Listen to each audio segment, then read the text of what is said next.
Assalamualaikum warahmatullahi wabarakatuh. Sobat Azul rahimakumullah. Pada suatu ketika, Baginda Raja baru saja pulang dari Baitullah Mekah untuk menunaikan ibadah haji. Ia pun merenungi pengalaman spiritualnya tersebut sambil duduk di taman kerajaan. Timbul niatnya untuk bertemu dengan Abu Nawas karena ada beberapa pertanyaan yang ingin ia ajukan. Ia segera memerintahkan beberapa prajurit untuk menjemput Abu Nawas. Singkat cerita, Abu Nawas pun tiba di taman kerajaan dan disambut baik oleh Baginda Raja. Setelah Abu Nawas duduk di sebelah Raja, mereka pun mulai berbincang-bincang. "Apakah kau tahu apa arti Ka'bah Baitullah itu, Abu Nawas?" tanya Raja. "Ka'bah rumah Allah artinya, Baginda," jawab Abu Nawas. "Kalau itu rumah Allah, maka orang yang menunaikan haji sebagai apa?" tanya Raja lagi. "Tentu saja sebagai tamu Allah, wahai Baginda," jawab Abu Nawas. "Kalau memang tamu Allah, kenapa kita tidak disuruh masuk ke Ka'bah? Malah kita disuruh berputar-putar saja, Abu Nawas?" tanya Raja. "Karena Ka'bah itu sekedar lambang saja, Baginda," jawab Abu Nawas. "Nah, kalau begitu, sebenarnya Allah itu bersemayam di mana, Abu Nawas?" tanya Raja semakin penasaran. "Allah bersemayam di hati orang-orang mukmin, karena seluas apapun tak akan bisa menampung zatnya kecuali hati orang mukmin," jawab Abu Nawas. "Jika Allah tinggal di hati orang mukmin, lalu mengapa Ka'bah dijadikan kiblat?" tanya Raja lagi. "Ka'bah itu adalah kiblatnya sholat syariat yang sudah ditentukan waktu, tata cara dan bacaannya. Sedangkan hati adalah kiblatnya sholat thariqat, yang waktunya bisa kapan saja, dan bacaannya zikir, Baginda," jawab Abu Nawas. Raja pun terdiam sambil merenungkan kalimat Abu Nawas tersebut.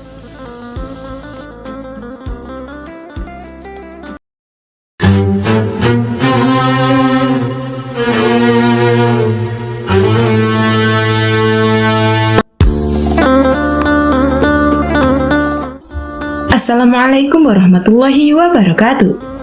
Sobat Azul rahimakumullah. Saat itu Abu Nawas masih mengeram di penjara. Namun begitu, Abu Nawas masih bisa menyelesaikan pekerjaannya dengan memakai tangan orang lain. Baginda berpikir. Sejenak kemudian, beliau segera memerintahkan sipir penjara untuk membebaskan Abu Nawas. Baginda Raja tidak ingin menanggung resiko yang lebih buruk, karena akal Abu Nawas tidak bisa ditebak. Bahkan di dalam penjara pun, Abu Nawas masih sanggup menyusahkan orang lain. Keputusan yang dibuat Baginda Raja untuk melepaskan Abu Nawas memang sangatlah tepat, karena bila sampai Abu Nawas bertambah sakit hati, maka tidak mustahil kesusahan yang akan ditimbulkan akan semakin gawat. Kini hidung Abu Nawas sudah bisa menghirup udara kebebasan di luar. Istri Abu Nawas menyambut gembira kedatangan suami yang selama ini sangat dirindukannya. Abu Nawas juga riang, apalagi melihat tanaman kentangnya akan membuahkan hasil yang bisa dipetik dalam waktu dekat. Abu Nawas memang girang bukan kepalang, tetapi ia juga merasa gundah. Bagaimana Abu Nawas tidak merasa gundah gulana? Sebab Baginda sudah tidak lagi memakai perangkap untuk memenjarakan dirinya. Tetapi Baginda Raja langsung memenjarakannya. Maka tidak mustahil bila suatu ketika nanti Baginda langsung menjatuhkan hukuman pancung. Abu Nawas yakin bahwa saat ini Baginda pasti sedang merencanakan sesuatu. Abu Nawas menyiapkan payung untuk menyambut hujan yang akan diciptakan oleh Baginda Raja. Pada hari itu, Abu Nawas mengumumkan dirinya sebagai ahli nujum atau tukang ramal nasib. Sejak membuka praktek ramal-meramal nasib, Abu Nawas sering mendapat panggilan dari orang-orang terkenal. Kini Abu Nawas tidak saja dikenal sebagai orang yang handal dalam menciptakan gelak tawa, tetapi juga sebagai ahli ramal yang sangat jitu. Mendengar Abu Nawas mendadak menjadi ahli ramal, maka Baginda Raja Harun al-Rasyid merasa khawatir. Baginda curiga, jangan-jangan Abu Nawas bisa membahayakan kerajaannya. Maka tanpa pikir panjang, Abu Nawas pun segera ditangkap. Abu Nawas sejak semula yakin Baginda Raja kali ini berniat akan menghabisi riwayatnya. Tetapi Abu Nawas tidak begitu merasa gentar. Mungkin Abu Nawas sudah mempersiapkan tameng. Setelah beberapa hari meringkuk di dalam penjara, Abu Nawas digiring menuju tempat kematian. Tukang penggal kepala sudah menunggu dengan pedang yang baru diasah. Abu Nawas menghampiri tempat penjagalan dengan amat tenang. Baginda merasa kagum terhadap ketegaran Abu Nawas. Tetapi Baginda juga bertanya-tanya dalam hatinya, mengapa Abu Nawas begitu tabah menghadapi detik-detik terakhir hidupnya? Ketika Algojo sudah siap mengayunkan pedang, Abu Nawas tertawa-tawa, sehingga Baginda menangguhkan pemancungannya. Beliau bertanya, "Hai Abu Nawas, apakah engkau tidak merasa ngeri menghadapi pedang Algojo?" "Ngeri, tuanku yang mulia, tapi hamba juga merasa gembira," jawab Abu Nawas sambil tersenyum. "Engkau merasa gembira?" tanya Baginda kaget. "Betul Baginda yang mulia, karena tepat 3 hari setelah kematian hamba, maka Baginda pun akan mangkat menyusul hamba ke liang lahat. Karena hamba tidak bersalah sedikit pun Baginda," kata Abu Nawas tetap tenang. Baginda gemetar mendengar ucapan Abu Nawas, dan tentu saja hukuman pancung dibatalkan. Abu Nawas digiring kembali ke penjara. Baginda memerintahkan agar Abu Nawas diperlakukan dengan istimewa. Malah Baginda memerintahkan supaya Abu Nawas disuguhi hidangan yang enak-enak. Tetapi Abu Nawas tetap tidak kerasa tinggal di penjara. Abu Nawas berpesan dan setengah mengancam kepada penjaga penjara bahwa bila ia terus-menerus mendekam dalam penjara, ia bisa jatuh sakit atau meninggal. Baginda Raja terpaksa membebaskan Abu Nawas setelah mendengar penuturan penjaga penjara.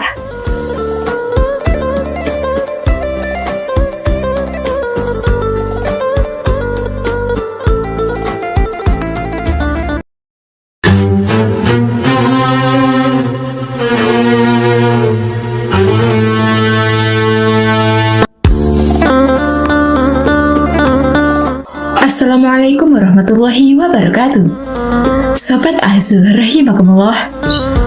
Pada suatu hari, Sultan Harun al-Rashid memanggil Abu Nawas menghadap ke istana. Kali ini Sultan ingin menguji kecerdikan dari Abu Nawas. Sesampainya di hadapan Sultan, Abu Nawas pun menyembah. Dan Sultan bertitah, "Hai Abu Nawas, aku menginginkan 6 ekor lembu berjenggot yang pandai bicara. Bisakah engkau mendatangkan mereka dalam waktu seminggu? Kalau gagal, akan aku penggal lehermu." "Baiklah, Tuanku Syah Alam, hamba junjung tinggi titah Tuanku." Semua penggawa istana yang hadir pada saat itu berkata dalam hati, "Habislah kau Abu Nawas." Abu Nawas memohon diri dan pulang ke rumah. Begitu sampai di rumah, ia duduk berdiam diri merenungkan keinginan Sultan. Seharian ia tidak keluar rumah, sehingga membuat tetangga keheranan. Ia baru keluar rumah persis setelah seminggu kemudian, yaitu batas waktu yang diberikan Sultan kepadanya. Ia segera menuju kerumunan orang banyak, lalu berkata, "Hai orang-orang muda, hari ini hari apa?" Orang-orang yang menjawab benar akan dia lepaskan, tetapi orang-orang yang menjawab salah akan ia tahan. Dan ternyata, tidak ada seorang pun yang menjawab dengan benar. Tak ayal, Abu Nawas pun marah-marah kepada mereka. "Begitu saja kok nggak bisa menjawab. Kalau begitu, mari kita menghadap Sultan Harun al-Rashid untuk mencari tahu kebenaran yang sesungguhnya." Keesokan harinya, Balairung Istana Baghdad dipenuhi warga masyarakat yang ingin tahu kesanggupan Abu Nawas membawa 6 ekor lembu berjenggot. Sampai di depan Sultan Harun al-Rashid, ia pun menghaturkan sembah dan duduk dengan khidmat. Lalu Sultan berkata, "Hai Abu Nawas, mana lembu berjenggot yang pandai bicara itu?" Tanpa banyak bicara, Abu Nawas pun menunjuk ke 6 orang yang dibawanya itu. "Inilah mereka, Tuanku Syah Alam." "Hai Abu Nawas, apa yang kau tunjukkan kepadaku itu?" "Ya Tuanku Syah Alam, tanyalah pada mereka hari apa sekarang," jawab Abu Nawas. Ketika Sultan bertanya, ternyata orang-orang itu memberikan jawaban berbeda-beda. Maka berujarlah Abu Nawas, "Jika mereka manusia, tentunya tahu hari ini hari apa. Apalagi jika Tuanku menanyakan hari yang lain, akan tambah pusinglah mereka. Manusia atau hewankah mereka ini? Inilah lembu berjenggot yang pandai bicara itu, Tuanku." Sultan heran melihat Abu Nawas pandai melepaskan diri dari ancaman hukuman. Maka Sultan pun memberikan hadiah 5.000 dinar kepada Abu Nawas.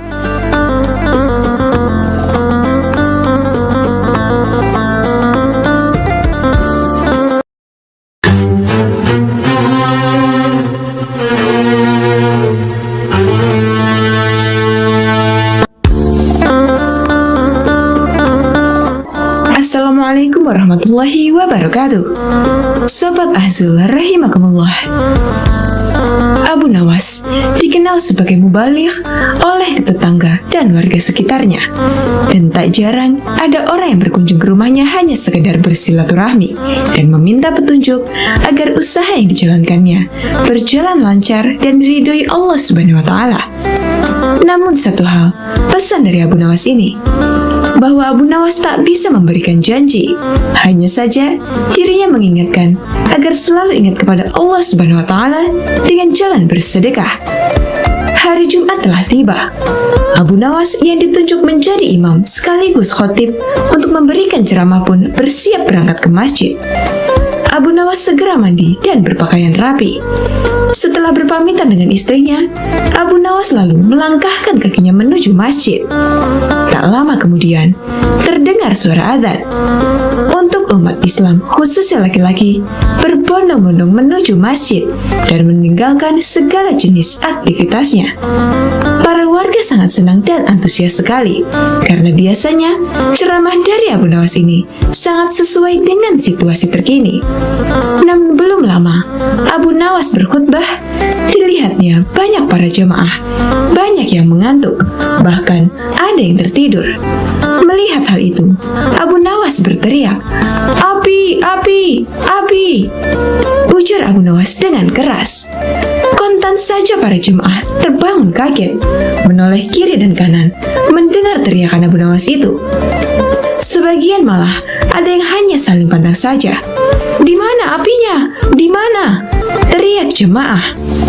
Abu Nawas yang melihat para jemaah terbangun dan panik, lantas Abu Nawas meneruskan khutbahnya tanpa peduli pertanyaan para jemaah mengenai letak apinya. Api yang dahsyat ada di neraka bagi mereka yang lalai dalam beribadah, kata Abu Nawas dalam khutbahnya. Setelah menyampaikan khutbahnya, Abu Nawas segera menutup bagian kedua khutbah dengan berdoa. Sesaat kemudian, Abu Nawas kemudian memimpin sholat Jumat dengan khusyuk, diikuti oleh para jemaah. Para jemaah tersadar dan masih ingat akan api neraka yang diucapkan oleh Abu Nawas tadi.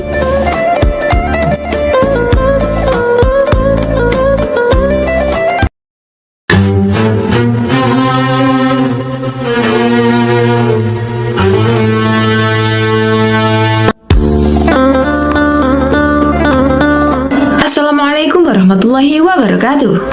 Sobat Azul rahimakumullah. Khalifah Harun al-Rashid marah besar pada sahibnya yang karib dan setia, yaitu Abu Nawas. Ia ingin menghukum mati Abu Nawas setelah menerima laporan bahwa Abu Nawas mengeluarkan fatwa tidak mau ruku dan sujud dalam sholat. Terlebih lagi, Raja Harun al-Rashid mendengar Abu Nawas mengatakan bahwa dirinya khalifah yang suka fitnah. Menurut pembantu-pembantunya, Abu Nawas layak dipancung karena melanggar syariat Islam dan menyebar fitnah. Khalifah mulai terpancing, tapi untung ada seorang pembantunya yang memberi saran. Hendaknya Khalifah melakukan tabayun kepada Abu Nawas. Abu Nawas pun dikeret menghadap Khalifah.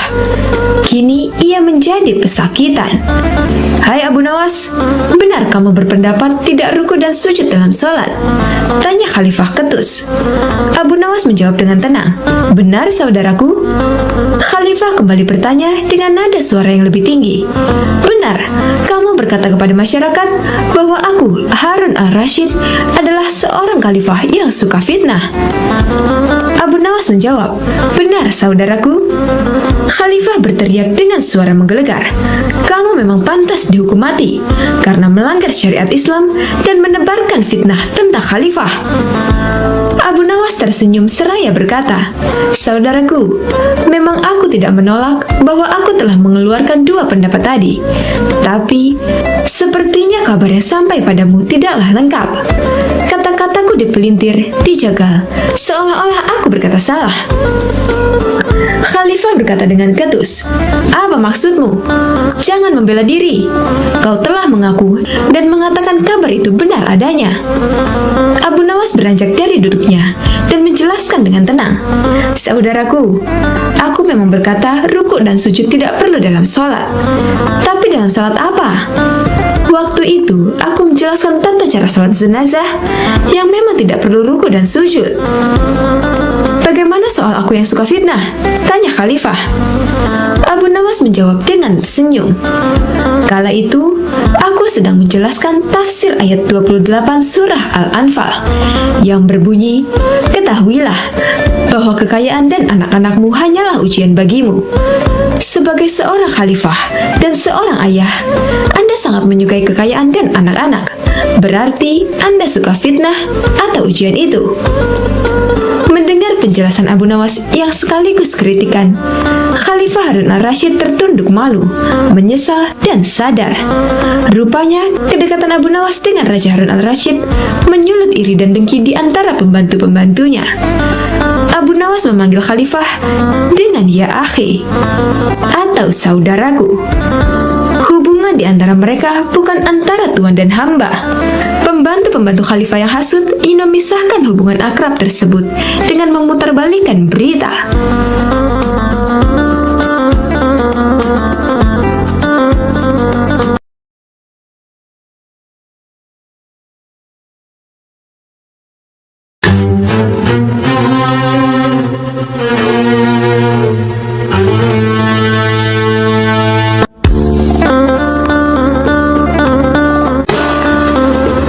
Assalamualaikum warahmatullahi wabarakatuh. Sobat Azul rahimakumullah. Banyak kisah mengenai Abu Nawas yang sudah terkenal karena kecerdikan dan tingkah konyolnya. Salah satunya yang sangat inspiratif. Dikisahkan dari konspirasi raja yang zalim yang menginginkannya mati. Raja tidak berani membunuh Abu Nawas karena ia melihat Abu Nawas begitu cerdik membunuh seekor ayam. Bagaimana bisa? Suatu pagi, Abu Nawas dipanggil ke istana untuk menghadap baginda raja. Ia dituduh telah menipu salah satu prajurit istana. Abu Nawas dituduh telah meletakkan sebilah pisau di dalam belanjaan prajurit. Atas peristiwa itu, Abu Nawas akan dijatuhi hukuman dari sang raja karena dianggap membahayakan keselamatan sang raja yang memang dikenal zalim itu. Setibanya di istana, Abu Nawas pun terkejut. Raja telah menyiapkan semuanya, termasuk mengumpulkan seluruh penduduk negeri untuk menyaksikan prosesi hukuman kepada Abu Nawas. Raja punya rencana sendiri untuk menghukum Abu Nawas, yakni akan mempermalukan Abu Nawas di depan khalayak ramai. Apa yang akan dilakukan raja sudah dirancang jauh-jauh hari, sebab raja tahu Abu Nawas bukan orang yang mudah ditaklukkan. "Abu Nawas, apakah kamu sudah siap untuk kuhukum?" kata raja dengan suara congkaknya. "Ayo, siapa takut?" jawab Abu Nawas dengan nada menantang. Sontak pertanyaan itu membuat rakyat yang melihat geleng-geleng kepala. Mereka tak habis pikir dengan ucapan Abu Nawas yang seolah menantang kematian. Lalu raja menyuruh prajurit mengambil barang yang sudah dipersiapkan untuk menghabisi nyawa Abu Nawas. Seketika itu juga Abu Nawas dan rakyat terkejut saat melihat benda yang diberikan raja kepadanya. Bukan senapan atau senjata tajam apapun, melainkan seekor anak ayam. Tentu saja hal itu membuat semua orang yang hadir bertanya-tanya. Mereka bingung dengan keinginan raja. Abu Nawas, sekarang kau bunuh anak ayam itu. Tugas raja. Kenapa anak ayam yang tidak berdosa ini harus saya bunuh? Ia tidak berdosa. Tanya Abu Nawas. Jangankan anak ayam itu, kau pun hari ini akan kubunuh. Aku akan membunuhmu sendiri dengan cara yang sama, dengan caramu membunuh anak ayam itu, kata raja. Mendengar itu, Abu Nawas terkejut akan rencana raja. Sejenak Abu Nawas berpikir, seandainya ia mencekik anak ayam itu hingga mati, maka ia pun akan dicekik pula hingga mati. Begitu pula, jika ia tebas leher anak ayam itu dengan pedang, maka ia terancam mati dengan cara dipedang pula. Lantas, bagaimana caranya membunuh anak ayam ini dengan cara yang mustahil tidak bisa ditiru sang raja? Setelah beberapa saat berpikir, Abu Nawas mengambil anak ayam itu. Tanpa diduga-duga, Abu Nawas meniup bagian pantat anak ayam itu hingga kembung dan akhirnya mati. Melihat kekonyolan itu, tiba-tiba terdengar suara penonton yang tertawa terbahak-bahak. Tak ketinggalan, para prajurit kerajaan pun tertawa terpingkal-pingkal dengan tingkah kocak Abu Nawas. Suasana tegang pun bisa mencair. Mereka tak sanggup membayangkan raja akan membunuh Abu Nawas dengan cara yang sama dengan cara Abu Nawas membunuh anak ayam itu. Raja sendiri yang melihat tingkah Abu Nawas hanya terdiam malu. Lagi-lagi, rakyatnya sendiri telah mengetahui tingkat kecerdasannya yang kalah dibandingkan Abu Nawas. Akhirnya, raja mengurungkan hukuman untuk Abu Nawas. Bahkan raja menyebut Abu Nawas tidak bersalah. Untuk kesekian kalinya, raja gagal menghukum Abu Nawas yang dikenal memiliki akal cerdik itu.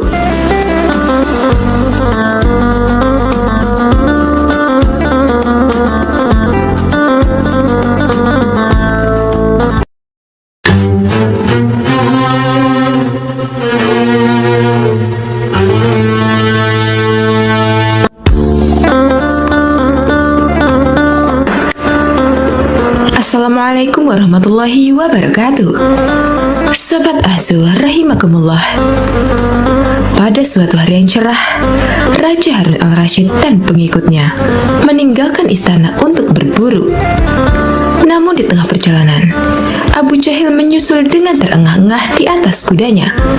"Baginda, Baginda, hamba mau mengusulkan sesuatu," katanya setelah mendekat sang raja. "Apa usulmu itu, Abu Jahil?" tanya Baginda Raja keheranan. "Agar acara berburu ini menarik dan disaksikan banyak penduduk, bagaimana kalau kita sayembarakan saja?" ujar Abu Jahil dengan mimik serius. Baginda terdiam sejenak dan mengangguk-angguk. "Hamba ingin beradu ketangkasan dengan Abu Nawas. Bagaimana Baginda?" Pemenangnya mendapat sepundi uang emas. Tapi kalau kalah, hukumannya mematikan kuda-kuda istana selama 1 bulan. Tutur Abu Jahil meyakinkan sang raja. "Hei, hadiah saja yang kau pikirkan. Lantas bagaimana cara adu ketangkasan ini?" Setelah Baginda agak marah. Setelah memberitahu idenya, Baginda pun setuju. Maka dipanggillah Abu Nawas oleh salah satu punggawa. Abu Nawas pun menghadap. Dia diberi petunjuk panjang lebar oleh Baginda. Pada awalnya Abu Nawas menolak, karena dia tahu semua ini akal bulus Abu Jahil yang ingin menyingkirkannya dari istana. Tapi Baginda memaksa dan Abu Nawas tak bisa mengelak. Abu Nawas pun berpikir sejenak. Dia tahu kalau Abu Jahil sekarang diangkat menjadi pejabat istana, dia pasti mengerahkan semua anak buahnya untuk menyumbang seekor binatang buruannya di hutan nanti. Namun karena kecerdikannya, Abu Nawas malah tersenyum riang.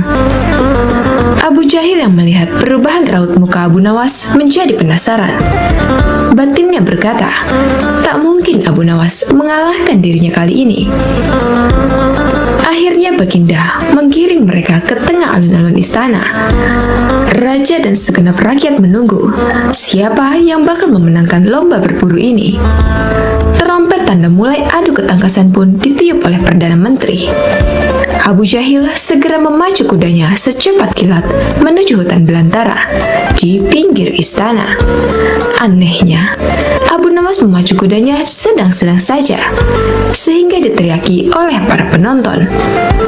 Menjelang sore, tampak kuda Abu Jahil memasuki pintu gerbang istana. Dia pun diteriaki para penonton dan mendapat tepuk tangan yang sangat meriah. Di sisi kiri kanan kudanya, tampak puluhan hewan yang mati terpanah. Tak hanya itu, kuda tambahan juga memanggul binatang buruan lainnya. Abu Jahil dengan senyum bangga memperlihatkan semua binatang buruannya di tengah lapangan. Aku, Abu Jahil, berhak memenangkan lomba ini. Lihat, binatang buruanku banyak. Mana mungkin Abu Nawas mengalahkanku? Teriaknya dengan lantang. Penonton di sekitar arena semakin ramai bertepuk tangan. Tak berapa lama kemudian, terdengar suara kaki kuda milik Abu Nawas. Semua orang menertawakan dan kembali meneriakinya. Tapi Abu Nawas tak tampak gusar. Dia malah tersenyum dan melambaikan tangan. Tenang, tenang rakyatku. Kita akan mengetahui apa yang akan dilakukan Abu Nawas. Dan kita juga akan tahu siapa pemenangnya kali ini, kata raja yang ikut gusar melihat pola Abu Nawas. Baginda menyuruh 2 orang penggawanya maju ke tengah lapangan dan menghitung binatang buruan Abu Jahil. 1, 2, 3, 4, 5, 20. 35 ekor kelinci, ditambah 5 ekor rusa, dan 2 babi hutan, teriak salah satu penggawa. Kalau begitu, akulah pemenangnya, sebab Abu Nawas tak membawa seekor binatang pun, teriak Abu Jahil lantang. Tenang, tenang, aku membawa ribuan binatang. Jelaslah aku pemenangnya. Dan kau Abu Jahil, silahkan memandikan kuda-kuda istana. Menurut aturan lomba, semua binatang boleh ditangkap. Yang penting adalah jumlahnya, kata Abu Nawas sambil membuka bambu kuning yang telah diisi ribuan semut merah. Sekarang coba hitung ini. 1, 2, 3, 4, 100, 200. Selebihnya tak usah dihitung, ungkap Abu Nawas. Tanpa banyak berkata, Abu Jahil tak sadarkan diri alias pingsan gara-gara melihat semut merah Abu Nawas. Baginda tertawa terpingkal-pingkal dan langsung memberikan hadiah kepada Abu Nawas. Kecerdikan dan ketulusan hati pasti bisa mengalahkan kelicikan.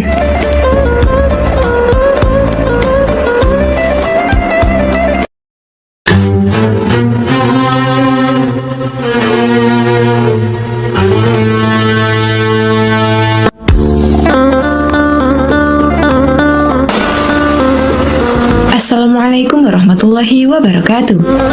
Sobat Ahzul rahimakumullah. Saat itu, Abu Nawas baru saja pulang dari istana setelah dipanggil Baginda Raja. Ia tidak langsung pulang ke rumah, melainkan berjalan-jalan lebih dahulu ke perkampungan orang-orang Baduy. Ini memang sudah menjadi kebiasaan Abu Nawas yang suka mempelajari adat istiadat orang-orang Baduy. Pada suatu perkampungan, Abu Nawas sempat melihat sebuah rumah besar yang dari luar terdengar suara hingar-bingar seperti suara kerumunan puluhan orang. Abu Nawas tertarik untuk melihat untuk apa orang-orang Baduy berkumpul di sana.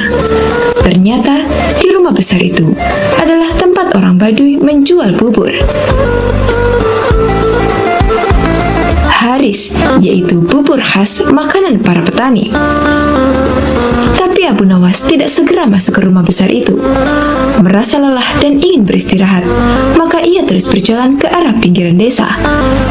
Abu Nawas beristirahat di bawah sebatang pohon rindang. Ia merasa hawa di situ amat sejuk dan segar, sehingga tidak berapa lama kemudian ia mengantuk dan tertidur di bawah pohon itu. Abu Nawas tak tahu berapa lama ia tertidur. Tahu-tahu ia merasa dilempar ke atas lantai tanah. Ia pun tergagap bangun. Kurang ajar, siapa yang melemparku? Tanyanya heran sembari menengok kanan dan kiri. Ternyata ia berada di sebuah ruangan pengap berjeruji besi, seperti penjara. Hai, keluarkan aku! Kenapa aku aku dipenjara di sini?" teriak Abu Nawas. Tidak berapa lama kemudian, muncul seorang badui bertubuh besar. Abu Nawas memperhatikan dengan seksama. Ia ingat orang inilah yang menjual bubur Haris di rumah besar di tengah desa. "Jangan teriak-teriak, cepat makan ini," kata orang itu sembari menyodorkan piring ke lubang ruangan. Abu Nawas tidak segera makan. "Mengapa aku dipenjara?" tanya Abu Nawas.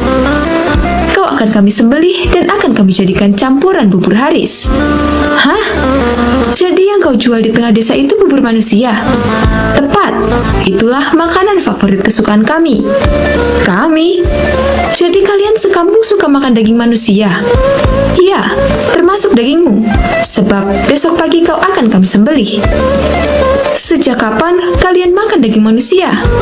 tanya Abu Nawas makin keheranan. "Oh, sejak lama. Setidaknya sebulan sekali kami makan daging manusia."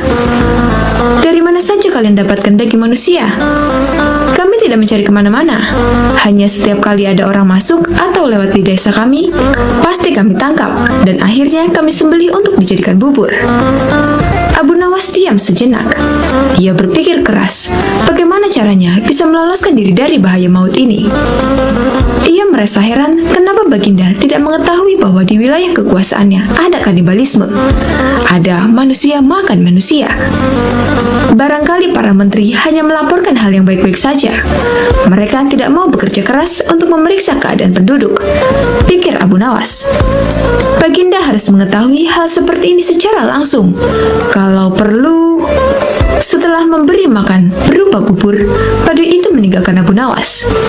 Abu Nawas tentu saja tak berani makan bubur itu. Jangan-jangan bubur manusia.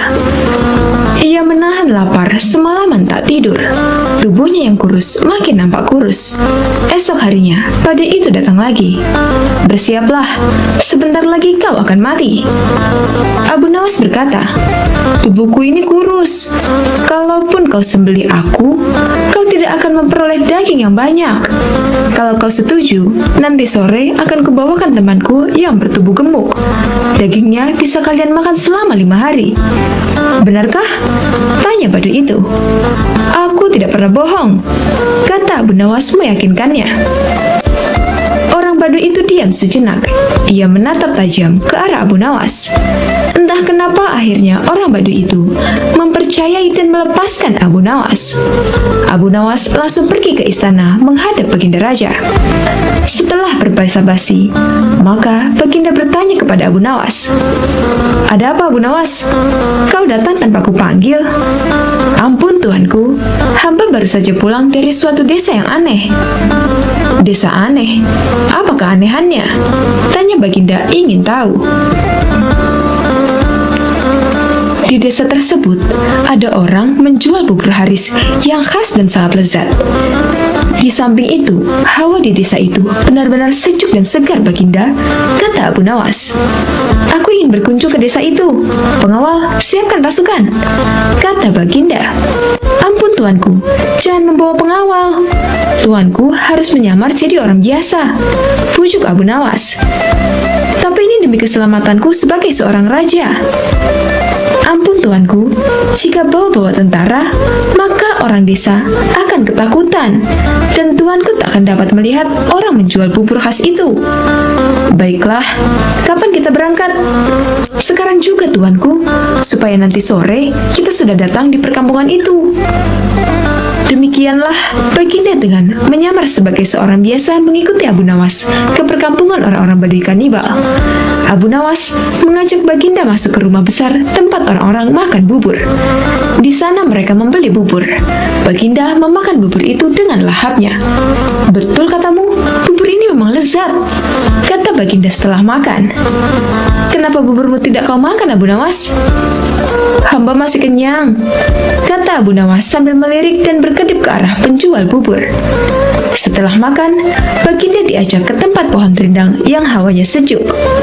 "Betul juga katamu, di sini hawanya memang sejuk dan segar." "Ah, aku kok mengantuk sekali," kata Baginda. tuanku, jangan tidur dulu. Hamba pamit mau buang air kecil di semak belukar sana, kata Abu Nawas. Baik, pergilah Abu Nawas, kata Baginda mempersilahkan. Baru saja Abu Nawas melangkah pergi, Baginda sudah tertidur. Tapi ia segera terbangun lagi ketika mendengar suara bentakan keras. Hai orang gendut, cepat bangun, atau kau kami sembelih di tempat ini. Ternyata Baduy penjual bubur sudah berada di belakang Baginda dan menghunuskan pedang ke arah leher Baginda. Apa-apaan ini? Protes Baginda. Jangan banyak cakap, cepat jalan, kata Baduy itu. Baginda mengikuti perintah orang Baduy itu dan akhirnya dimasukkan ke dalam penjara. Mengapa aku di penjara? Tanya Baginda. Besok kau akan kami sembelih. Dagingmu kami campur dengan tepung gandum dan jadilah bubur haris yang terkenal lezat. Hah? Astagfirullah. Jadi yang kumakan tadi? Betul, kau telah memakan bubur kami, bubur manusia. Seketika Baginda mau muntah tapi tak bisa. Sekarang tidurlah, berdoalah sebab besok kau akan mati. Tunggu, kata Baginda. Mau apa lagi? Kata si Baduy. Berapa penghasilanmu sehari dari menjual bubur itu? 50 dirham. Cuma segitu? Ya, aku bisa memberimu 500 dirham hanya dengan menjual topi, kata Baginda. Ah, masa? Sekarang berikan aku bahan kain untuk membuat topi. Besok pagi, boleh kalian coba menjual topi buatanku itu ke pasar. Hasilnya boleh kau miliki semua. Baduy itu ragu. Ia berbalik melangkah pergi. Tak lama kemudian, kembali lagi dengan bahan-bahan untuk membuat topi. Esok paginya, Baginda menyerahkan sebuah topi yang bagus kepada si Baduy. Baginda berpesan, juallah topi ini kepada Menteri Farhan di istana Baghdad. Baduy itu menuruti saran Baginda. Menteri Farhan terkejut saat melihat seorang Baduy datang menemuinya. Mau apa kau? Tanya Farhan. Menjual topi ini, jawab si Baduy. Farhan melirik. Topi itu memanglah bagus. Ia mencoba memeriksanya dan alangkah terkejutnya ketika melihat hiasan berupa huruf-huruf yang maknanya adalah surat dari Baginda yang ditujukan kepada dirinya. Berapa harga topi ini? Tanya Farhan. 500 dirham, tak boleh kurang. Baik, aku beli. Baduy itu langsung pulang dengan wajah ceria. Sama sekali ia tak tahu jika Farhan telah mengutus seorang prajurit untuk mengikuti langkahnya. Siangnya, prajurit itu datang lagi ke istana dengan melaporkan lokasi perkampungan si penjual bubur. Farhan cepat bertindak sesuai pesan di surat Baginda. 1000 orang tentara bersenjata lengkap dibawa ke perkampungan. Semua orang Baduy di kampung itu ditangkap, sementara Baginda berhasil diselamatkan. Untung kau bertindak cepat, terlambat sedikit saja, aku sudah jadi bubur, kata Baginda kepada Farhan. Semua ini gara-gara Abu Nawas, kata Farhan. Benar, tapi juga salahmu. Kau tak pernah memeriksa perkampungan ini bahwa penghuninya adalah orang-orang kanibal, kata Baginda. Bagaimanapun, Abu Nawas harus dihukum. Ya, itu pasti. Hukuman mati, Baginda, sahut Farhan. Hukuman mati? Ya, kita coba. Apakah dia bisa meloloskan diri? Sahut Baginda.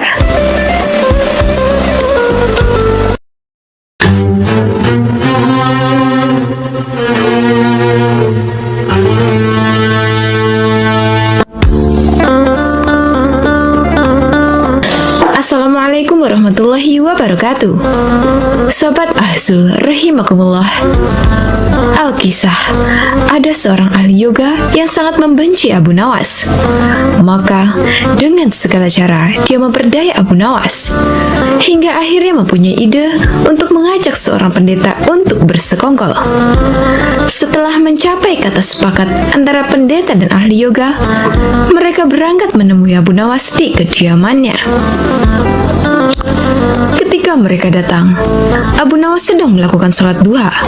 Setelah dipersilahkan masuk oleh istrinya, mereka pun masuk dan menunggu sambil berbincang-bincang dengan santainya. Seusai sholat, Abu Nawas menemui mereka dan bercakap-cakap sejenak. Kami sebenarnya ingin mengajak engkau melakukan pengembaraan suci. Kalau engkau tidak keberatan, bergabunglah dengan kami, kata ahli yoga. Dengan senang hati. Lalu, kapan rencananya? Tanya Abu Nawas dengan polos. Besok pagi, kata pendeta. Baiklah kalau begitu, kita bertemu di warung teh besok pagi ya, kata Abu Nawas menyanggupi. Agama Islam sangat menghormati pemeluk agama lain karena Rasulullah Shallallahu Alaihi Wasallam mengajarkan demikian. Pada hari berikutnya, mereka berangkat bersama dan Abu Nawas mengenakan jubah seorang sufi. Ahli yoga dan pendeta mengenakan seragam keagamaan mereka masing-masing. Di tengah jalan, mereka mulai diserang rasa lapar karena mereka memang sengaja tak membawa bekal. Hai Abu Nawas, bagaimanakah kalau engkau saja yang mengumpulkan derma untuk membeli makanan untuk kita bertiga? Karena kami akan mengadakan kebaktian, kata pendeta. Tanpa banyak bicara lagi, Abu Nawas berangkat mencari dan mengumpulkan derma dari satu dusun ke dusun lainnya. Setelah derma terkumpul, Abu Nawas membeli makanan secukupnya untuk mereka bertiga. Setelah itu, Abu Nawas kembali lagi ke pendeta dan ahli yoga dengan membawa makanan. Karena sudah tak sanggup menahan rasa lapar, Abu Nawas berkata, "Mari, segera kita bagi makanan ini sekarang juga." "Jangan sekarang, kami sedang berpuasa," kata ahli yoga. "Tetapi, aku hanya menginginkan bagianku saja, sedangkan kalian ya terserah pada kalian," kata Abu Nawas. "Aku tidak setuju. Kita harus seirama dalam berbuat apapun," kata pendeta. "Betul, aku pun tak setuju, karena waktu makanku besok pagi. Besok pagi, aku baru akan berbuka," kata ahli yoga. "Hei, bukankah aku yang kalian jadikan alat pencari derma? Dan derma itu sekarang telah aku tukarkan dengan makanan. Sekarang, kalian malah tak mengizinkan aku untuk mengambil bagianku sendiri. Itu tak masuk akal," kata Abu Nawas mulai merasa jengkel. Namun begitu pendeta dan ahli yoga tetap bersikeras tak mengizinkan Abu Nawas untuk mengambil bagian yang sudah menjadi haknya. Abu Nawas penasaran. Ia mencoba sekali lagi meyakinkan kawan-kawannya agar mengizinkan ia memakan bagiannya, tetapi mereka tetap saja menolak. Abu Nawas benar-benar merasa jengkel dan marah. Namun, Abu Nawas tak memperlihatkan sedikit pun kejengkelan dan kemarahannya itu. "Bagaimana kalau kita mengadakan perjanjian?" kata pendeta kepada Abu Nawas. "Perjanjian apa?" tanya Abu Nawas. "Kita adakan lomba. Barang siapa di antara kita bermimpi paling indah, maka ia akan mendapat bagian yang terbanyak. Yang kedua lebih sedikit, dan yang terburuk akan mendapat paling sedikit," kata pendeta menjelaskan. Abu Nawas setuju. Ia tak memberi komentar apa-apa. Malam semakin larut, embun mulai turun ke bumi. Pendeta dan ahli yoga mengantuk dan tidur.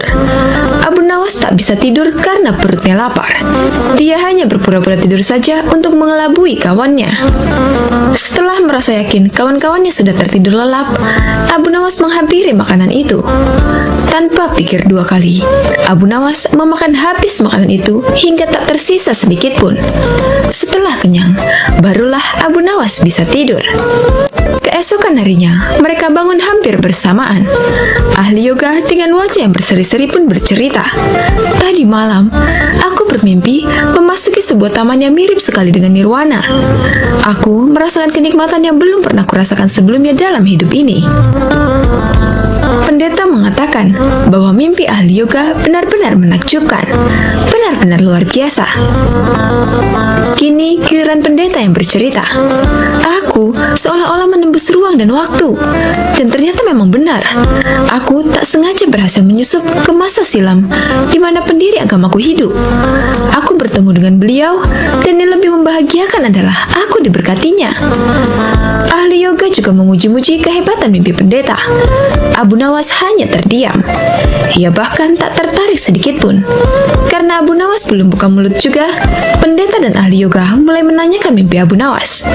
Akhirnya, Abu Nawas mulai bercerita setelah didesak oleh kawan-kawannya. "Kalian tentu tahu Nabi Daud alaihi salam kan? Beliau adalah seorang nabi yang ahli berpuasa. Tadi malam aku bermimpi berbincang-bincang dengan beliau, dan beliau menanyakan apakah aku berpuasa atau tidak? Aku katakan aku berpuasa, karena aku memang tak makan sejak dini hari. Kemudian beliau menyuruhku agar segera berbuka karena hari sudah malam. Tentu saja aku tak berani mengabaikan perintah beliau. Aku segera bangun dari tidur dan langsung menghabiskan makanan itu, kata Abu Nawas tanpa punya perasaan salah sedikit pun. Sambil menahan rasa lapar yang sangat, pendeta dan ahli yoga saling pandang satu sama lain. Kejengkelan Abu Nawas terobati sudah.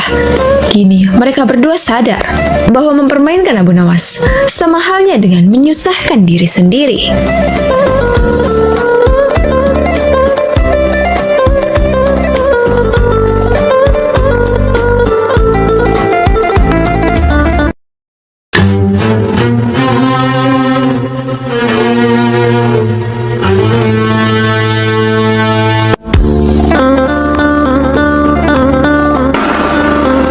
Assalamualaikum warahmatullahi wabarakatuh. Sahabat Ahzul rahimakumullah. Pada sewaktu-waktu, kerajaan mengalami krisis ekonomi yang sangat buruk. Karena pendapatan kerajaan yang berasal dari pajak tak mampu memenuhi target yang telah ditetapkan oleh raja. Akibatnya banyak fasilitas umum dan bangunan kerajaan rusak, tak ada biaya untuk memperbaikinya. Kondisi kerajaan yang krisis ini membuat raja geram. Kerajaan telah beberapa kali memenangkan peperangan dan memiliki wilayah yang makin luas. Akan tetapi krisis malah muncul dari pajak. Akhirnya diadakanlah pertemuan, di mana semua punggawa kerajaan hadir dengan membawa berbagai kertas laporan sesuai dengan bidangnya masing-masing. Bahkan ada yang kertas laporannya berserakan di lantai juga. Raja mulai pembicaraan. Bagaimana mungkin kerajaanku ini memiliki infrastruktur yang rusak cukup parah? Kenapa hasil pertanian sangat menurun? Padahal tanah di sini cukup subur untuk bercocok tanam. Semprot sang raja. Semua terdiam oleh bentakan raja tersebut. Pejabat yang hadir tak mampu menjawab pertanyaan sang raja dan hanya menyerahkan setumpukan laporan kerjaan. Karena marah, raja pun akhirnya merobek-robek kertas laporan yang diajukan oleh punggawanya tersebut. Malah, ada yang disuruh untuk memakan kertas itu.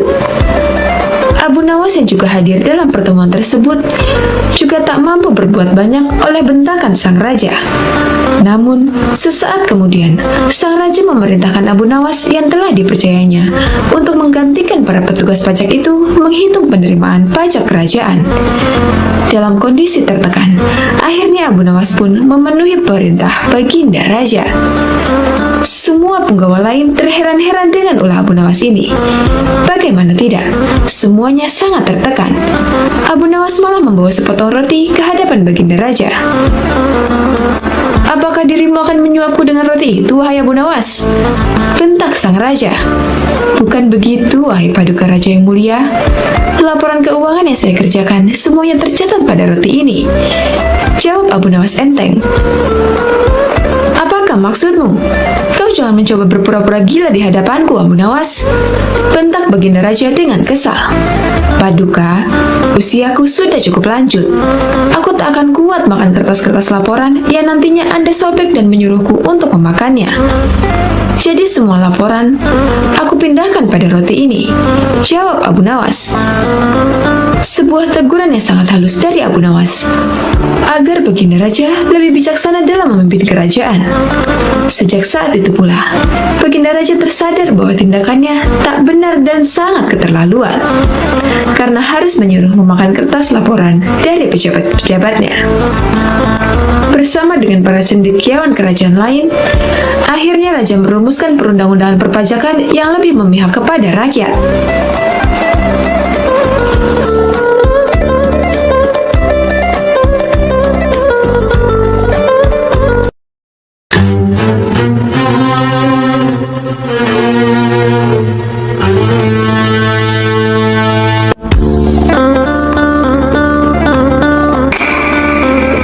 Assalamualaikum warahmatullahi wabarakatuh. Sobat Azul rahimakumullah. Abu Nawas mempunyai burung nuri yang sangat lucu. Baginda Raja Harun al-Rasyid pun ingin sekali memilikinya. Kalau kau berniat menjualnya, jangan tawarkan kepada orang lain. Tawarkan saja kepadaku. Berapapun harganya, akan aku bayarkan, ujar Baginda kepada Abu Nawas. Abu Nawas tidak menjawab, dia hanya mengangguk. Tapi dalam hati, dia berkata, mana mungkin aku menjual burung yang tidak berharga ini kepada Baginda. Keesokan paginya, Abu Nawas datang ke istana. Dia datang dengan membawa burung nuri yang diinginkan Baginda itu. Abu Nawas tidak ingin menjualnya. Dia ingin memberikan cuma-cuma kepada Baginda. Tapi di depan gerbang istana, dua orang pengawal menahannya. Siapa kamu? Ada keperluan apa menghadap Baginda? Hardik kedua pengawal dengan wajah bengis. Rupanya kedua orang pengawal istana tersebut adalah orang kepercayaan Perdana Menteri Abu Dahi yang selalu ingin mencelakakan Abu Nawas. Aku hendak menyerahkan burung ini kepada Baginda karena beliau sangat menyukainya, jawab Abu Nawas. Tinggal saja burung jelek itu di sini, biar aku yang menyerahkannya kepada Baginda, ucap salah seorang pengawal. Abu Nawas pun menurut. Dalam situasi seperti ini, dia tidak mungkin melawan. Tapi suatu saat, mereka pasti akan menemui perbuatannya. Oleh kedua pengawal kepercayaan Abu Dahi, burung nuri Abu Nawas ditukar dengan burung gereja. Setelah itu, diserahkan kepada Baginda. Perdana Menteri Abu Dahi yang melihat kejadian itu tersenyum simpul memuji hasil kerja anak buahnya. Berdebah, gigi Baginda gemeretak menahan amarah. Dia merasa terhina oleh perbuatan Abu Nawas. Burung nuri yang diharapkannya, tapi burung gereja yang dikirimkan. Tanpa menunggu waktu lagi, saat itu juga Baginda mendatangi rumah Abu Nawas. Abu Nawas, kalau kau keberatan menjual burung nuri itu kepadaku, aku tidak apa-apa. Tapi jangan kau kirimkan burung gereja ke istana. Itu suatu penghinaan buatku, kecam Baginda dengan mata memerah menahan amarah. Begini Baginda, tutur Abu Nawas mencoba meredakan amarah Baginda. Istana Baginda telah kemasukan dua orang penyihir yang menjadi penjaga pintu gerbang istana. Kedua orang itu bisa menyihir seekor burung gereja, dan hamba yakin besok-besok kedua orang itu bisa menyihir burung beo menjadi burung nuri. Kalau tidak percaya, tunggulah besok di istana. Baginda akan menyaksikan sendiri betapa hebatnya sihir mereka. Sambil berkata begitu, Abu Nawas mengelus-ngelus seekor burung beo yang bertengger di depan jendela rumahnya. Burung beo itulah yang akan dibuat menjebak kedua pengawal bengis istana. Pagi-pagi sekali, Abu Nawas sudah tiba di istana. Dia membawa burung beo di tangannya. Di depan gerbang lagi-lagi, dia dicegat oleh pengawal. Ada perlu apa lagi kau di sini? Kedua pengawal kembali menghardik. Sudah kubilang, kau tidak akan bisa bertemu Baginda. Maaf, kemarin aku keliru. Aku sebenarnya hendak memberikan burung beo ini kepada Baginda, tapi aku keliru mengambilnya. Baginda pasti marah-marah mendapat kiriman burung nuri itu. Semua orang tahu, Baginda sangat benci burung nuri. Dia pernah tersesat di hutan gara-gara burung nuri keparat itu. Maafkan aku telah membuat Baginda marah. Pujuk Abu Nawas seolah-olah cerita itu benar-benar terjadi. Taruhlah saja di situ, biar aku nanti yang akan menyerahkan kepada Baginda, perintah pengawal istana. Terpengaruh pujukan Abu Nawas, kedua kaki tangan Abu Dahi itu pun menukar burung beo dengan nuri. Setelah itu, mereka menyerahkannya kepada Baginda. Keduanya bersukaria karena sebentar lagi Abu Nawas pasti akan mendapat hukuman yang setimpal dari Baginda. Menerima burung nuri itu dari kedua pengawal istana, Baginda terperangah kaget. Ternyata benar apa yang dikatakan Abu Nawas.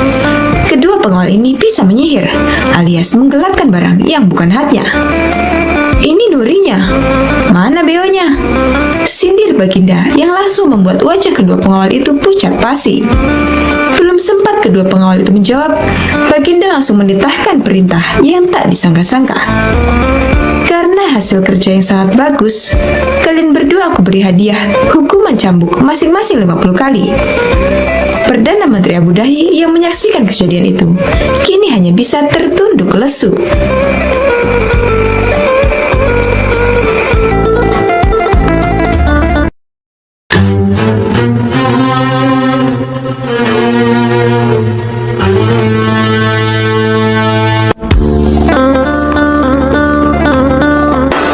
Assalamualaikum warahmatullahi wabarakatuh. Sahabat Azul rahimakumullah. Pada suatu waktu, Baginda Raja Harun al-Rashid sangat gundah hatinya. Seperti biasa, dirinya ingin sosok Abu Nawas hadir di istana untuk menghibur hati sang raja.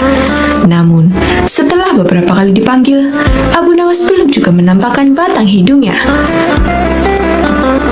Setelah lama berpikir, akhirnya Baginda Raja menemukan cara agar Abu Nawas bisa hadir di istana kerajaan. Raja menyuruh 3 orang prajurit untuk pergi ke rumah Abu Nawas agar buang air besar di tempat tidurnya. Pengawal, pergilah ke rumah Abu Nawas dan beraklah di tempat tidurnya. Dan kalau kalian berhasil, maka masing-masing akan aku berikan uang 1000 dirham. Titah sang raja. Daulat Paduka, jawab ketiga pengawal itu secara bersamaan. Sementara itu, duduk di sebelahnya ada Kipati yang mendengar obrolan rajanya dengan ketiga pengawal itu. Karena berhubung tugas yang diberikan kepada 3 anak buahnya yang agak aneh, Kipati memberanikan diri untuk bertanya kepada sang raja. Maaf Paduka, bukankah tugas yang diberikan itu tampak aneh dan menghina? Tanya Kipati. Patih, memang benar, tapi itulah siasatku agar Abu Nawas segera hadir ke istana. Jawab Baginda. Apakah gerangan rencana Baginda? Tanya Patih. Nanti kamu akan segera mengetahuinya. Dan sekarang, kamu ikutilah ketiga anak buahmu itu dan intailah mereka dan sampaikan kepada Abu Nawas. Bila dia berhasil menggagalkan tugas pengawalku, maka Abu Nawas akan aku beri uang 3000 dirham dan sekaligus ia boleh memukul utusanku itu. Titah Raja. Dengan perasaan yang masih bingung, Patih segera melaksanakan perintah raja. Dia segera berkemas dan menuju ke rumah Abu Nawas.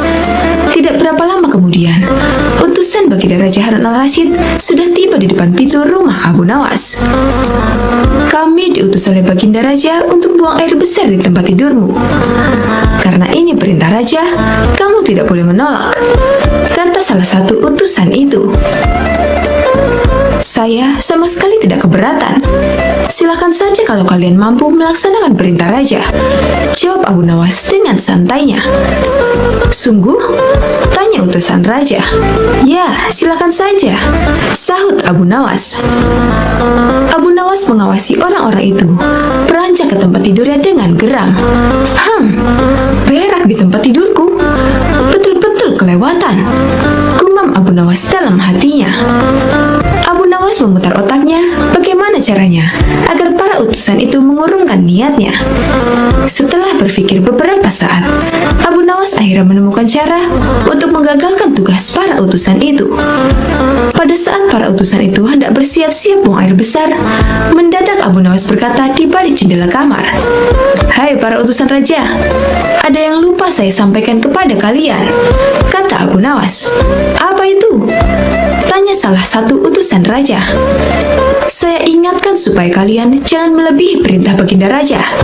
Jika kalian melanggar, saya akan pukul kalian dengan sebuah bentukan besar.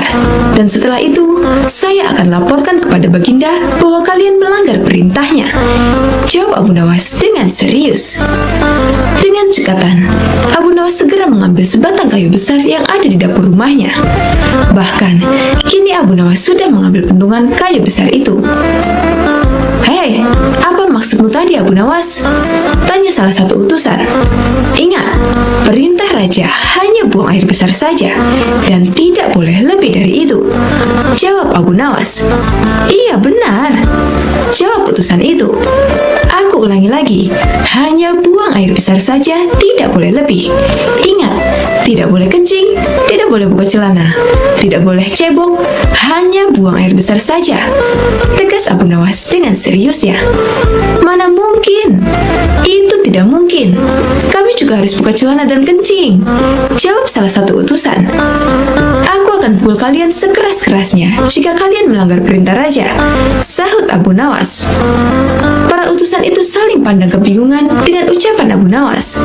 Tiba-tiba ada suara seseorang yang memanggil Abu Nawas. Abu Nawas! Karena ada suara yang sudah tak asing lagi didengar, Abu Nawas serta para utusan segera berkumpul untuk menemui asal suara itu. Oh, ternyata suara itu adalah suara Kipati Ja'far yang merupakan orang kepercayaan Baginda Raja Harun al-Rasyid. Aku sudah mendengar perdebatan kalian. Baginda Raja memang memerintahkan para utusan untuk berak di tempat tidurmu. Jika 3 orang ini sanggup, mereka masing-masing akan mendapatkan 1000 dirham. Jika mereka gagal, maka mereka boleh engkau pukul sesuka hatimu, kata Kipati Ja'far. Oh begitu. Lalu hadiah dari Baginda untukku berapa tuanku? Tanya Abu Nawas. Sekarang juga engkau boleh menghadap Baginda Raja untuk menerima 3000 dirham, jawab Kipati. Hah? Abu Nawas kaget disertai rasa gembira. Segera saja Abu Nawas mengambil pentungan. Lalu 3 orang utusan yang mau buang air besar tadi dipentungi pantatnya. Ampun Abu Nawas, apa kalian mau buang air besar di tempat tidurku, hah? Kata Abu Nawas. Tidak, ampun, teriak 3 orang utusan Baginda Raja Harun al-Rasyid. 3 utusan itu lari terpirit-pirit. Kipati dan Abu Nawas tertawa terpingkal-pingkal dibuatnya. Sesaat setelah itu, Kipati berkata, Abu Nawas, Baginda sangat yakin engkau dapat mengatasi masalah ini.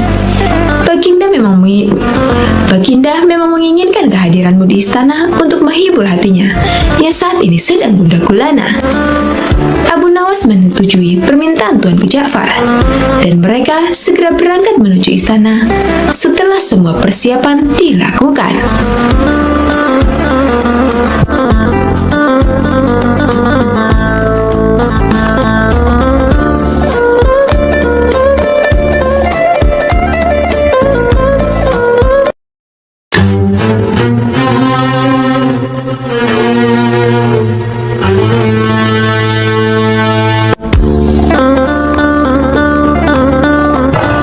Assalamualaikum warahmatullahi wabarakatuh. Sobat Azul rahimakumullah. Tak selamanya Abu Nawas bersikap konyol. Kadang-kadang timbul kedalaman hatinya yang merupakan bukti kesufian dirinya. Bila sedang dalam kesempatan mengajar, ia akan memberikan jawaban-jawaban yang berbobot, sekalipun ia tetap menyampaikannya dengan ringan. Seorang murid Abu Nawas ada yang sering mengajukan macam-macam pertanyaan. Tak jarang, ia juga mengomentari ucapan-ucapan Abu Nawas jika sedang memperbincangkan sesuatu. Ini terjadi saat Abu Nawas menerima 3 orang tamu yang mengajukan beberapa pertanyaan kepada Abu Nawas. Manakah yang lebih utama? Orang yang mengerjakan dosa-dosa besar atau orang yang mengerjakan dosa-dosa kecil? Ujar orang yang pertama. Orang yang mengerjakan dosa kecil, jawab Abu Nawas. Mengapa begitu? Kata orang pertama mengejar. Sebab dosa kecil lebih mudah diampuni oleh Allah, ujar Abu Nawas. Orang pertama itu pun mengangguk-angguk, sangat puas dengan jawaban Abu Nawas. Giliran orang kedua maju. Ia ternyata mengajukan pertanyaan yang sama. Manakah yang lebih utama? Orang yang mengerjakan dosa-dosa besar atau orang yang mengerjakan dosa-dosa kecil? Yang utama adalah orang yang tidak mengerjakan keduanya, ujar Abu Nawas. Mengapa demikian? Tanya orang kedua lagi. Dengan tidak mengerjakan keduanya, tentu pengampunan Allah sudah tidak diperlukan lagi, ujar Abu Nawas santai. Orang kedua itu pun manggut-manggut menerima jawaban Abu Nawas dalam hatinya. Orang ketiga pun maju, pertanyaannya pun juga 100% sama. Manakah yang lebih utama? Orang yang mengerjakan dosa-dosa besar atau orang yang mengerjakan dosa-dosa kecil? Orang yang mengerjakan dosa besar lebih utama, ujar Abu Nawas. Mengapa bisa begitu? Tanya orang ketiga itu lagi. Sebab pengampunan Allah kepada hamba hambanya sebanding dengan besarnya dosa hambanya, ujar Abu Nawas kalem. Orang ketiga itu pun merasa puas argumen tersebut. Ketiga orang itu pun lalu beranjak pergi. Si murid yang suka bertanya kontan berujar dengan kejadian itu. Mengapa pertanyaan yang sama bisa menghasilkan 3 jawaban yang berbeda? Katanya tidak mengerti. Abu Nawas tersenyum. Manusia itu terbagi atas 3 tingkatan. Tingkatan mata, tingkatan otak, dan tingkatan hati. Jawab Abu Nawas. Apakah tingkatan mata itu? Tanya si murid. Seorang anak kecil yang melihat bintang di langit, ia akan menyebut bintang itu kecil. Karena itulah yang tampak di matanya. Jawab Abu Nawas memberi perumpamaan. Lalu, apakah tingkatan otak itu? Tanya si murid lagi. Orang pandai yang melihat bintang di langit, ia akan mengatakan bahwa bintang itu besar karena ia memiliki pengetahuan. Jawab Abu Nawas. Dan apakah tingkatan hati itu? Tanya si murid lagi. Orang pandai dan paham yang melihat bintang di langit, ia akan tetap mengatakan bahwa bintang itu kecil, sekalipun ia tahu yang sebenarnya bintang itu besar. Sebab baginya tak ada satupun di dunia ini yang lebih besar dari Allah Subhanahu wa Ta'ala. Jawab Abu Nawas sambil tersenyum. Si murid pun mafhum. Ia lalu mengerti mengapa satu pertanyaan bisa mendatangkan jawaban yang berbeda-beda. Tapi si murid itu bertanya lagi, "Wahai guruku, mungkinkah manusia itu menipu Tuhan?" Tanya si murid. "Mungkin," jawab Abu Nawas santai menerima pertanyaan aneh itu. "Bagaimana caranya?" Tanya si murid lagi. "Manusia bisa menipu Tuhan dengan merayunya melalui pujian dan doa," ujar Abu Nawas. "Kalau begitu, ajarilah aku doa itu, wahai guru," ujar si murid antusias. Doa itu adalah, "Wahai Tuhanku, aku tidak pantas menjadi penghuni surga, tapi aku juga tidak kuat menahan panasnya api neraka. Sebab itulah, terimalah taubatku dan ampunilah segala dosa-dosaku. Sesungguhnya, Kaulah Zat yang Maha Mengampuni dosa-dosa besar."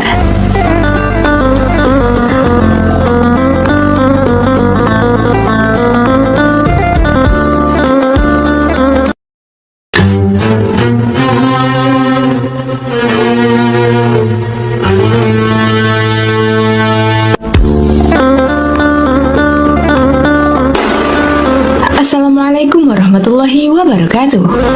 Sahabat Asul rahimakumullah. Pada suatu pagi, Abu Nawas muda sedang duduk-duduk santai di teras rumahnya. Beberapa saat kemudian, datanglah seorang komandan dengan beberapa prajuritnya. Sang komandan bertanya, "Wahai anak muda, di manakah aku bisa menemukan tempat untuk bersenang-senang di daerah sekitar sini?" "Kalau tidak salah di sebelah sana," jawab Abu Nawas. "Di manakah tempat itu?" tanya salah seorang prajurit dengan sifat yang tidak menghargai. "Pergilah ke arah sana, lurus tanpa belok-belok, maka kalian akan menjumpai tempat untuk bersenang-senang," jawab Abu Nawas. Rombongan tentara kerajaan itu akhirnya pergi menuju tempat yang sudah ditunjukkan oleh Abu Nawas. Setelah beberapa saat, kagetlah mereka semua karena tempat yang mereka cari tidak ditemukan, kecuali hanya sebuah komplek kuburan yang sangat luas. Dan tentu saja hal ini membuat para tentara berang karena merasa telah ditipu oleh pemuda tersebut. Mereka pun kembali lagi ke tempat Abu Nawas. "Wahai anak muda, keluarlah engkau. Kenapa engkau berani sekali membohongi kami?" tanya sang komandan yang tidak tahu kalau yang diajak bicara itu sebenarnya adalah Abu Nawas, si penasehat kerajaan. "Siapakah engkau ini? Berani sekali membohongi kami," tanya salah seorang prajurit. "Aku adalah abdi," jawab Abu Nawas. Komandan dan para prajurit merasa geram dan marah.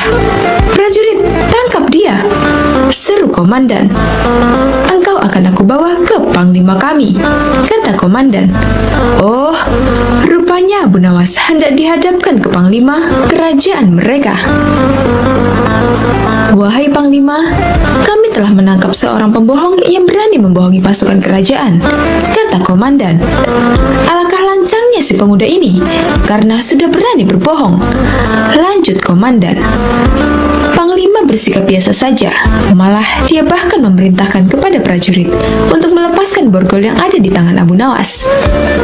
Komandan dan para prajurit terkejut dan merasa heran. Ada apa gerangan ini? Setelah itu, Panglima pun mendekati Abu Nawas dan berkata, "Tuan Abu, maafkan perbuatan anak buahku di sini ya," kata Panglima itu dengan sangat sopan. Laki-laki gagah dan tampan itu memang sudah saling mengenal satu sama lain, karena mereka seringkali bertemu ketika sang khalifah mengundangnya ke istana. Betapa terkejutnya sang komandan dan para prajuritnya. Perasaan sombong dan congkak yang tadi menyelimuti mereka seakan berubah menjadi rasa takut. "Wahai Tuan Abu, sebenarnya kebohongan apa yang mereka sangkakan kepadamu?" tanya Panglima. "Wahai Panglima, mereka memintaku untuk menunjukkan tempat untuk bersenang-senang. Tentu saja, aku tunjukkan kuburan, karena kuburan adalah tempat yang lebih baik bagi orang-orang yang taat kepada Allah Subhanahu wa Ta'ala. Di sana pula, dia akan mendapatkan hidangan yang nikmat dari Allah Subhanahu wa Ta'ala, terbebas dari rasa fitnah dan kejahatan manusia dan makhluk lainnya," jawab Abu Nawas dengan tenangnya. Mendengar jawaban pemuda itu, segera saja komandan mendekati Abu Nawas dan berkata, "Maafkan hamba, Tuan Abu. Andai saja aku mengetahui bahwa Tuan adalah Tuan Abu, tentu kami tidak akan berani membawa Tuan ke hadapan Panglima," kata komandan lagi. "Wahai komandan, apakah aku telah membohongi kalian? Bukankah aku berkata benar? Aku adalah abdi, dan setiap orang adalah abdi Allah Subhanahu wa Ta'ala, termasuk kalian semua," kata Abu Nawas. "Anda benar, tuanku," jawab komandan. Komandan dan prajurit yang telah menangkap Abu Nawas merasa malu bukan kepalang. Wallahu a'lam bishawab.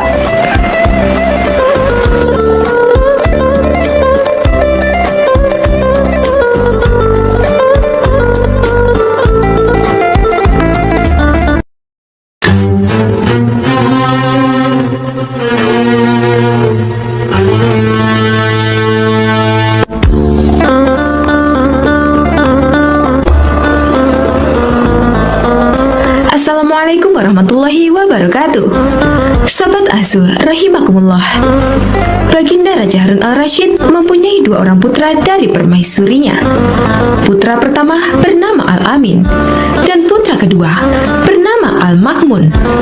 Al-Amin ternyata sangat bodoh dan pemalas, sedangkan Al-Makmun terkenal rajin dan pintar dalam ilmu dan sastra. Raja sangat menyukai Al-Makmun karena kecerdasannya tersebut, dan tentu saja ini membuat sang permaisuri tidak suka lantaran sang raja dianggap pilih kasih. Padahal keduanya kan sama-sama putranya. "Suamiku, kenapa Anda tidak begitu menyayangi Al-Amin?" tanya permaisuri Zubaidah. "Karena ia tidak bisa membuat syair dan tidak kenal sastra," jawab baginda raja. "Suamiku, sebenarnya kalau mau, Al-Amin akan menguasai ilmu sastra daripada saudaranya. Sebenarnya ia lebih cerdas, ia hanya malas saja," kata permaisuri. "Kalau begitu biar besok aku panggil Abu Nawas untuk menguji syairnya," tambah permaisuri. Pagi buta Abu Nawas sudah muncul di istana memenuhi panggilan sang permaisuri. "Abu Nawas, coba kamu dengarkan karya syair putraku ini," kata sang permaisuri dengan bangga. Al-Amin lalu membacakan beberapa bait syair sebagai berikut. "Kami adalah keturunan Bani Abbas. Kami duduk di atas kursi." Abu Nawas hampir tak kuat menahan tawanya mendengar syair tersebut. "Bagaimana?" tanya Al-Amin kepada Abu Nawas. "Syair macam apa itu?" jawab Abu Nawas. Al-Amin marah sekali mendengar cemooh Abu Nawas tersebut. Ia lalu menyuruh seorang pasukan istana untuk menangkap dan memasukkan Abu Nawas ke dalam penjara. Selama beberapa hari, Abu Nawas tidak pernah muncul di istana, sehingga Raja Harun Harun al-Rasyid merasa rindu. Belakangan, Raja mendengar kabar bahwa Abu Nawas dimasukkan penjara oleh Al-Amin. Ia kemudian mengajak putranya itu ke penjara untuk menjenguk Abu Nawas. "Kenapa kamu memenjarakannya?" tanya Baginda kepada Al-Amin sambil menceritakan apa yang terjadi. "Yang sangat menyakitkan, ia telah berani mencemooh syair karyaku, ayahanda," kata Al-Amin. "Tentu saja karena memang karya syairmu itu jelek. Dia itu kan memang seorang penyair hebat, jadi bisa menilai mana karya syair yang bagus dan yang tidak bagus," kata sang raja menasehati Al-Amin. "Baik, kalau begitu beri lagi aku kesempatan untuk memperbaiki karya syairku," kata Al-Amin sambil beranjak pergi. Untuk kedua kalinya, Al-Amin pergi untuk mengasah syairnya. Esoknya, pagi-pagi sekali, Baginda Raja Harun al-Rasyid, Abu Nawas, dan beberapa penyair sudah berada di istana. Rupanya, pertemuan itu sudah diatur oleh permaisuri Zubaidah. Ia ingin mereka mendengarkan karya syair putranya yang baru saja pulang mendalami ilmu sastra. Al-Amin pun mulai membacakan karya syairnya. "Hai binatang yang duduk bersimpuh, rasanya tidak ada yang setolol kamu. Kamu seperti hidangan yang diolesi minyak sapi kental, seperti warna seekor kuda belang." Begitu selesai mendengar syair tersebut, Abu Nawas langsung bangkit dan hendak berlalu dari tempatnya. "Kemana kamu, Abu Nawas?" tanya Raja Harun al-Rasyid. "Aku lebih suka balik ke penjara saja daripada mendengar syair macam ini. Toh, sebentar lagi putramu ini pasti akan menyuruh polisi untuk membawaku ke sana," jawab Abu Nawas. Raja pun tertawa terpingkal-pingkal mendengar jawaban Abu Nawas itu. Sementara sang permaisuri Zubaidah hanya bisa duduk termenung. Wallahu a'lam bishawab.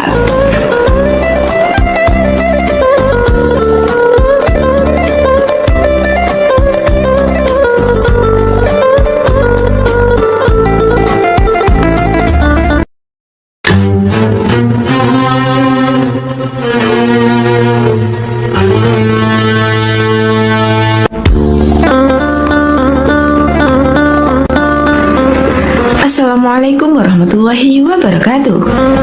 Sobat Azu rahimakumullah.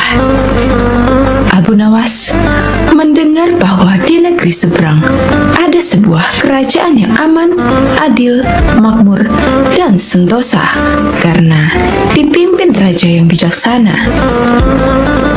Sang raja sudah memimpin sejak usia muda hingga sekarang di masa tua, belum pernah digantikan oleh siapapun, dan rakyatnya tidak pernah keberatan karena raja memerintah dengan sangat adil. Suatu hari, raja merasa jenuh. Ia ingin istirahat menjadi raja selama setahun. Namun uniknya, tidak menyerahkan posisi raja kepada anak keturunannya, tetapi malah mengadakan sayembara untuk mencari sosok yang pantas menjadi raja. Disebarlah pengumuman ke seluruh negeri. Siapapun boleh menjadi raja, mulai rakyat jelata sampai kaum bangsawan. Tetapi ada dua syarat yang harus dijalani. Syarat pertama, dia akan dijadikan raja selama setahun. Syarat kedua, setelah menjadi raja selama setahun, maka harus diasingkan di sebuah hutan belantara yang dihuni oleh ribuan hewan buas. Syarat pertama tentu saja bukan masalah besar, justru merupakan suatu keberuntungan. Namun syarat kedua membuat orang-orang yang berhasrat menjadi raja akan berpikir dua kali, karena semua orang tahu seperti apa hutan belantara yang penuh binatang buas. Karena itulah sayembara tersebut belum ada yang berani mengajukan diri sebagai raja. Akhirnya datang seorang pemuda yang menyatakan kesanggupannya menjadi raja dan menerima dua syarat tersebut. Pemuda ini sebenarnya adalah pemuda biasa yang ingin merasakan bagaimana nikmatnya menjadi raja, karena selama ini ia hidup sangat pas-pasan. Diangkatlah dia menjadi raja, dan mulai saat itu mendapat pelayanan layaknya seorang raja. Harta berlimpah, wanita cantik, makan dan minuman enak, serta fasilitas istimewa lainnya. Tetapi sayang, ternyata ketakutannya akan kematian membuatnya tidak bisa menikmati semua itu. 3 bulan pertama, dia mulai gelisah karena umurnya tinggal 9 bulan lagi. 3 bulan kedua, ia makin tidak tenang makan dan tidak tidur nyenyak. 3 bulan ketiga, dia mulai menyesali keputusannya menjadi raja. 3 bulan terakhir, si pemuda makin stres berat karena hidupnya tinggal beberapa bulan dan kesenangan yang dicari selama ini tidak bisa dirasakan. Ketika masa jabatannya sebagai raja sudah berakhir, lalu dibuanglah dia ke hutan belantara. Tidak butuh waktu lama, terdengar kabar ke seluruh negeri jika pemuda itu tewas dimakan binatang buas. Adanya peristiwa tersebut membuat orang-orang kian enggan melamar menjadi raja. Tapi ternyata masih saja ada pemuda lain yang ingin melamar menjadi raja. Diangkatlah pemuda kedua ini menjadi raja. 3 bulan pertama menjadi raja, ia puas-puaskan berpesta karena sadar hidupnya tidak akan lama lagi. 3 bulan kedua dan berikutnya, hari-harinya ia habiskan dengan foya-foya dan pesta pora. Bulan berganti bulan, pestanya makin gila-gilaan. Ia sudah tidak peduli lagi pada apapun. Dia hanya ingin bersenang-senang sebelum mati setelah jabatannya sebagai raja berakhir. Lalu dibuanglah dia ke hutan belantara. Tak berapa lama, terdengar kabar bahwa si pemuda kedua tewas diterkam singa. Tubuhnya dicabik-cabik dan jadi rebutan para singa. Peristiwa ini membuat banyak orang melupakan mimpi menjadi raja. Mereka masih penasaran apakah masih ada orang yang cukup bodoh untuk melamar menjadi raja. Suatu hari, Abu Nawas mampir ke negeri tersebut dengan tujuan menemui sahabat lamanya yang kebetulan merupakan penduduk di sana. Sesampainya di negeri itu, dengan penuh kehangatan, Abu Nawas disambut temannya. Mereka berdua saling melepas rindu satu sama lain. Di sela-sela obrolannya, Abu Nawas merasa iba dengan kondisi sahabatnya itu. Ia kini hidup miskin, tinggal di gubuk kecil reot, hanya seorang diri. "Mana istrimu?" tanya Abu Nawas. "Semenjak aku jatuh miskin, ia pergi meninggalkanku," jawab sang sahabat. "Ya sudah, ya sabar ya. Yang penting kamu jangan tinggalkan sholat. Dan jangan lupa berdoa kepada Allah agar Allah membukakan pintu rezeki untukmu," tutur Abu Nawas. "Alhamdulillah, aku tidak pernah tinggalkan sholat. Bahkan, aku sekarang rajin berpuasa sunnah," balas sahabatnya. "Oh iya, ngomong-ngomong, mana nih makanannya? Dari tadi kenapa belum keluar?" celetuk Abu Nawas.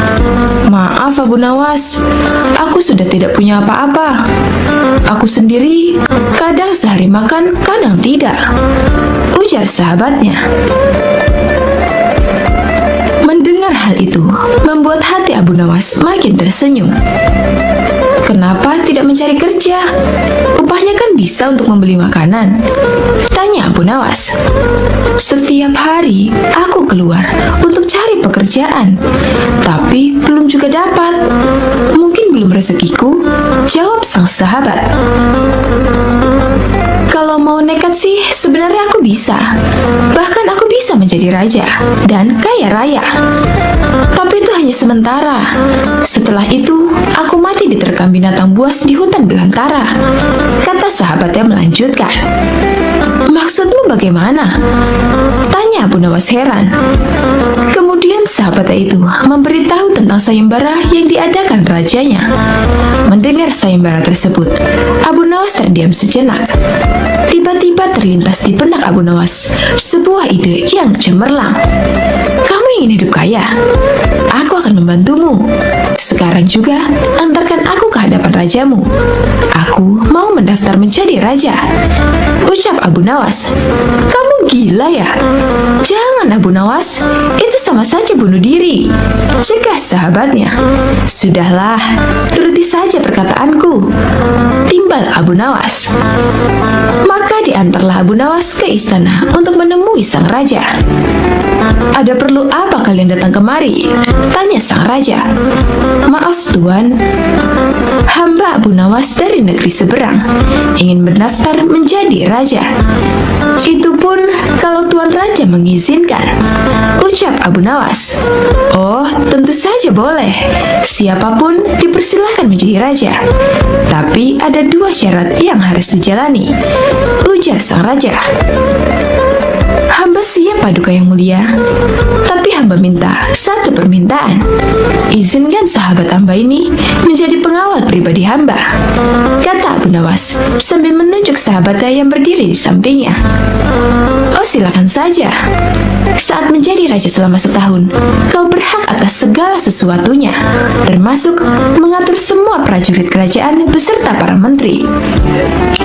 Tapi ketika masamu menjadi raja berakhir, sahabatmu juga harus ikut kau dibuang ke hutan belantara," timpal sang raja. Sahabat Abu Nawas ini kaget dan sempat menolak dijadikan pengawal pribadinya. Namun akhirnya Abu Nawas berhasil membujuknya. Mendengar ada yang melamar menjadi raja lagi membuat masyarakat begitu penasaran. Sebagian menertawakan kebodohan tersebut, sementara yang lain merasa iba dan kasihan.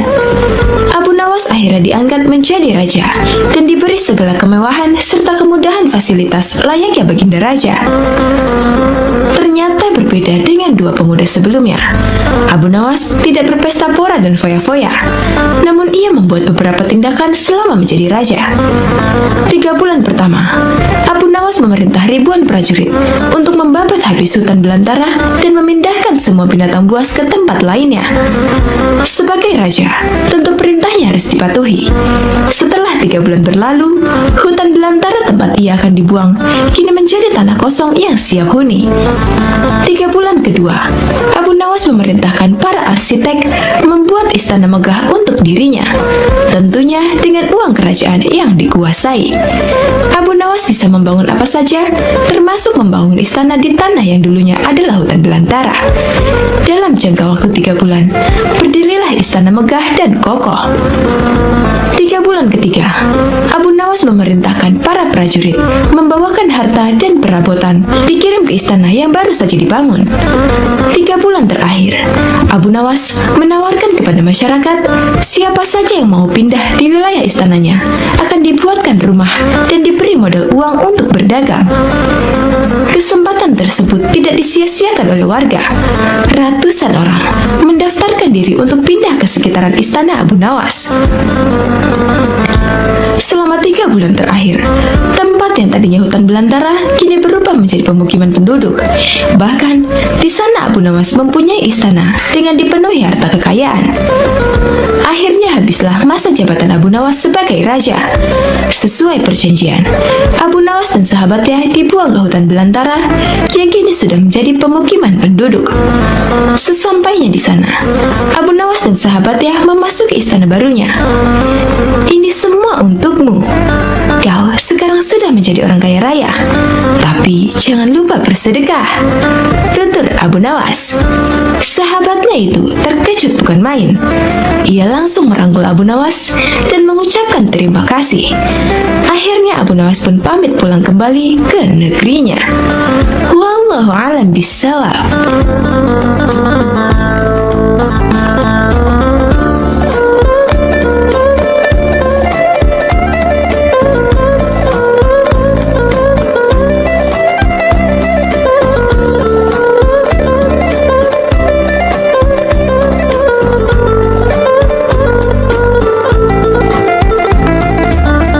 Sahabat Ahzul rahimakumullah, Abu Nawas adalah salah seorang penyair terbesar sastra Arab klasik. Abu Nawas sering dikisahkan sebagai sosok yang bijaksana sekaligus jenaka. Saat ini kita telah banyak mendengar tentang kisah-kisah Abu Nawas yang begitu menarik, jenaka, dan penuh hikmah. Tapi ada satu kisah yang menarik dan mungkin banyak dari teman-teman yang penasaran di mana Abu Nawas berhasil menjawab pertanyaan dari Raja Harun al-Rasyid tentang manakah yang lebih dahulu diciptakan antara ada sebagian juga yang berpendapat bahwasannya kisah-kisah Abu Nawas yang ada sekarang adalah sebuah dongeng belaka. Jadi kebenarannya hanya Allah Subhanahu wa Ta'ala yang Maha mengetahui. Untuk itu, kisah ini cukup dijadikan sebagai pengetahuan dan diambil hikmahnya saja. Pada suatu hari, Raja Harun al-Rasyid sedang merasa bahagia karena dia mendapati ayam betinanya telah bertelur. Melihat ayam yang bertelur, sang raja dapat ide untuk membuat sayembara kepada masyarakat. Lalu sang raja pun mengumpulkan orang-orang atau rakyatnya itu di sebuah lapangan yang luas. Kemudian sang raja berkata, "Wahai rakyatku, siapakah di antara kalian yang dapat menjawab pertanyaanku? Manakah yang lebih dulu diciptakan antara ayam dan telur?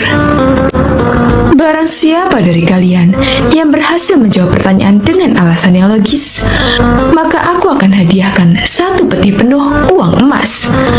Tapi apabila tidak mampu menjawabnya, maka dia harus menerima hukuman, yaitu di penjara." Ketika itu, memang orang-orang dalam kondisi keuangan yang susah. Makanya tidak sedikit dari mereka yang tertarik untuk ikut sayembara tersebut. Mereka begitu tertarik dengan hadiah yang dijanjikan. Tapi masalahnya, mereka juga tak cukup pintar untuk bisa menjawab pertanyaan tersebut dengan disertai alasan yang logis. Selain itu juga, mereka takut dimasukkan ke penjara apabila tak bisa menjawab pertanyaan dari sang raja. Akhirnya dari sekian banyak penduduk yang ada waktu itu, hanya 4 orang saja yang nekat mengikuti sayembara tersebut. Dan salah seorang di antaranya adalah Abu Nawas. Aturan dari sayembara ini ada 2. Yang pertama, mereka harus menjawab dengan masuk akal. Kemudian yang kedua, peserta harus bisa menjawab sanggahan dari sang raja. Singkat cerita, pada suatu hari dimulailah sayembara perlombaan tersebut, dan keempat peserta telah siap di depan panggung. Ketika itu, banyak orang yang menyaksikan sayembara tersebut karena mereka pun sebenarnya penasaran, sekaligus ingin tahu mana yang lebih dahulu antara ayam atau telur. Orang-orang pun penasaran siapakah orang yang beruntung yang bisa mendapatkan emas 1 peti itu. Kemudian sang raja pun datang, lalu duduk di singgasananya di atas panggung tersebut. Mulailah ketika Raja Harun al-Rasyid memanggil peserta pertama untuk maju. Lalu sang raja bertanya, "Manakah yang lebih dulu ada, telur apa ayam?" Kemudian peserta pertama ini menjawab, "Wahai raja, telurlah yang lebih dulu ada." Dan sang raja bertanya, "Kenapa telur yang pertama? Apa alasannya?" Peserta ini menjawab, "Bila ayam yang lebih dulu ada, itu dirasa tidak mungkin, karena ayam berasal dari telur." Lalu sang raja bertanya lagi, "Kalau begitu, siapa yang mengerami telur tersebut?" Mendengar pertanyaan dari raja ini, peserta pertama ini langsung pucat karena dia tidak tahu jawabannya apa. Karena peserta ini tidak mampu menjawab, raja pun memasukkan dia ke dalam penjara. Kemudian dipanggillah peserta yang kedua. Peserta kedua ini pun menjawab, "Wahai paduka raja, sebenarnya telur dan ayam tercipta dalam waktu yang bersamaan." Mungkin peserta kedua ini cari aman, biar dia tidak dimasukkan ke penjara seperti peserta pertama. Lalu sang raja pun bertanya, "Bagaimana bisa bersamaan?" Peserta kedua pun menjelaskan, "Bila ayam lebih dulu, itu tentu tidak mungkin, karena ayam berasal dari telur. Dan bila telur lebih dulu, itu juga dirasa tidak mungkin, karena telur tidak bisa menetas tanpa dierami." Raja pun mengangguk-angguk, kemudian kemudian bertanya lagi, bukankah ayam betina bisa bertelur tanpa ayam jantan? Peserta kedua ini pun langsung kebingungan dan tak bisa menjawab sanggahan dari raja. Maka peserta kedua ini dijebloskan ke penjara. Dan tibalah giliran peserta yang ketiga. Dia berkata, wahai yang mulia, sebenarnya ayamlah yang diciptakan lebih dulu daripada telur. Kemudian sang raja berkata, jika itu pendapatmu, coba jelaskan kenapa bisa demikian. Peserta ketiga menjelaskan, menurut hamba, yang pertama diciptakan adalah ayam betina. Raja pun bertanya lagi, lalu bagaimana bisa ayam betina bisa beranak pinak seperti sekarang, sedangkan ayam jantan saja tidak ada pada awalnya? Dan peserta yang ketiga ini pun menjelaskan, ayam betina bisa bertelur tanpa ayam jantan. Kemudian telur itu dirami sendiri, lalu menetas, dan jadi anak ayam jantan. Dan anak ayam itu ketika menjadi ayam jantan dewasa, maka dia mengawini induknya sendiri. Mendengar alasan peserta ketiga ini, sang raja pun kembali menanyakan sesuatu. Bagaimana bila ayam betina itu mati sebelum ayam jantan itu mengawininya? Peserta ketiga ini pun akhirnya tak bisa menjawab sanggahan sang raja dan dia pun dimasukkan ke penjara juga. Akhirnya, tinggal peserta yang terakhir, yaitu Abu Nawas. Dengan sangat yakin, Abu Nawas menjawab, wahai yang mulia, yang pasti adalah telur dulu baru kemudian ayam. Raja pun bertanya, coba jelaskan secara logis, bagaimana bisa telur yang lebih dahulu dibandingkan ayam? Dengan santai Abu Nawas berkata, karena ayam bisa mengenal telur, sedangkan telur tidak bisa mengenal ayam. Mendengar alasan dari Abu Nawas itu, raja sempat terdiam agak lama, dan ternyata sang raja kali ini tidak bisa menyangka alasan Abu Nawas. Penonton pun bersorak kegirangan, maka Abu Nawaslah yang berhak mendapatkan uang emas 1 peti itu. Ada juga beberapa pendapat yang mengatakan tentang jawaban Abu Nawas tadi, yang katanya telur dulu daripada ayam itu hanyalah sebagai satire saja, supaya Raja Harun al-Rasyid tidak bisa membantah lagi. Maka dari itu, Abu Nawas menempatkan dirinya di paling akhir, seperti kisah tersebut. Abu Nawas menjadi peserta keempat, dimaksudkan sebagai taktik supaya Abu Nawas bisa memperhatikan terlebih dahulu 3 peserta lainnya, sehingga dia bisa mendapat jawaban yang cerdas seperti kisah tersebut. Jadi, di kisah tadi, Abu Nawas berkata, telur yang lebih dahulu ada dibandingkan ayam. Namun, jika dilihat dari sisi lain, mengatakan bahwasannya ayamlah yang lebih dulu ada.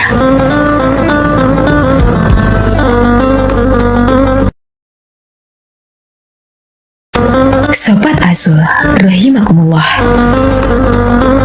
Suatu ketika, Abu Nawas tertunduk sedih saat mendengar perkataan istrinya. Tadi pagi, atas perintah langsung dari raja, beberapa pengawal kerajaan membongkar dan menggali rumahnya dengan paksa. Istrinya memberitahukan Abu Nawas bahwa perintah untuk menggali rumahnya itu disebabkan karena raja bermimpi di bawah rumah Abu Nawas terdapat emas dan permata yang tak ternilai harganya. Tetapi setelah digali, ternyata emas dan permata itu tidak ditemukan. Yang membuat Abu Nawas kesal dan bersedih adalah raja tidak meminta maaf kepada Abu Nawas. Bahkan tidak ada ganti rugi atas kerusakan yang telah dibuat orang-orang kerajaan. Lama Abu Nawas berpikir, tapi belum juga ia menemukan cara untuk membalas perbuatan raja. Makanan yang dihidangkan oleh istrinya tidak dimakan karena nafsu makannya telah hilang. Malam pun tiba, tetapi Abu Nawas tetap tidak beranjak dari tempatnya semula. Keesokan harinya, Abu Nawas Nawas melihat lalat-lalat mulai menyerbu makanan Abu Nawas yang sudah basi. Tiba-tiba, ia tersenyum gembira. Abu Nawas berkata kepada istrinya, "Tolong ambilkan kain penutup makananku dan sebatang besi." "Untuk apa?" tanya istrinya bingung. "Aku akan membalas perbuatan raja yang seenaknya merusak rumah kita," jawab Abu Nawas. Dengan wajah berseri-seri, Abu Nawas berangkat menuju istana.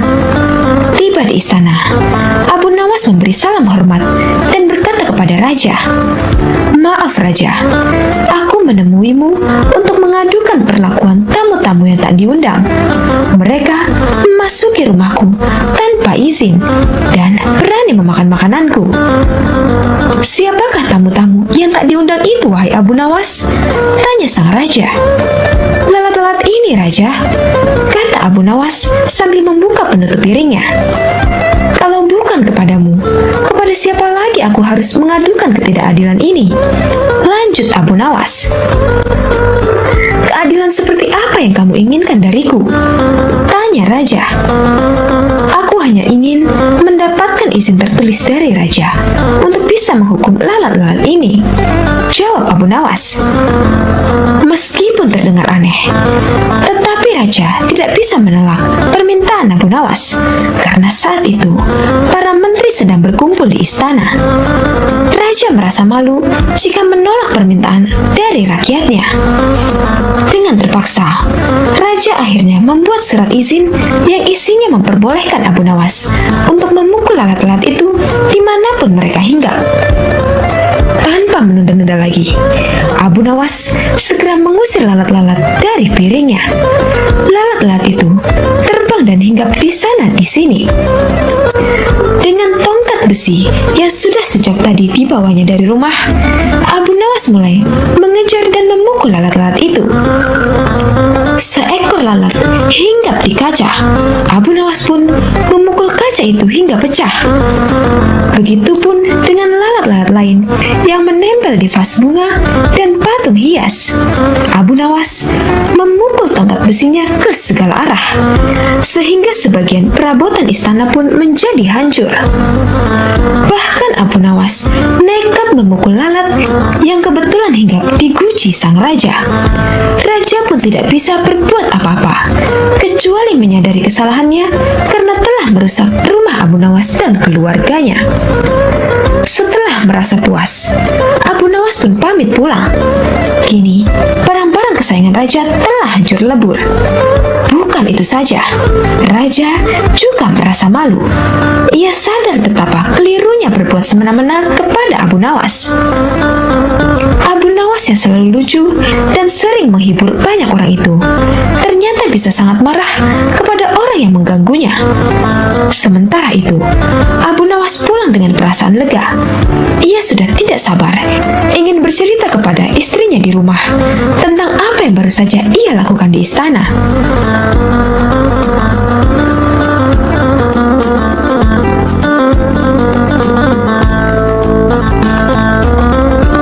Sobat Azul rahimakumullah, Abu Nawas adalah seorang penyair Arab klasik dan terkenal.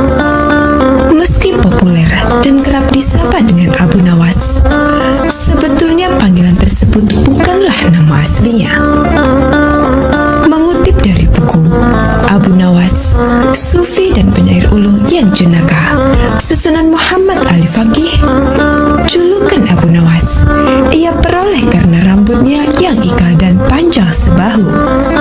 Nama lengkapnya ialah Abu Ali Al-Hasan bin Hani Al-Hakami. Abu Nawas lahir di Provinsi Ahwaz sekitar Khuzestan, barat daya Persia tahun 757 Masehi. Walau begitu, banyak perbedaan pendapat terkait tahun lahir Abu Nawas. Ketika beranjak dewasa, Abu Nawas membantu sang paman bekerja sebagai pembuat minyak wangi.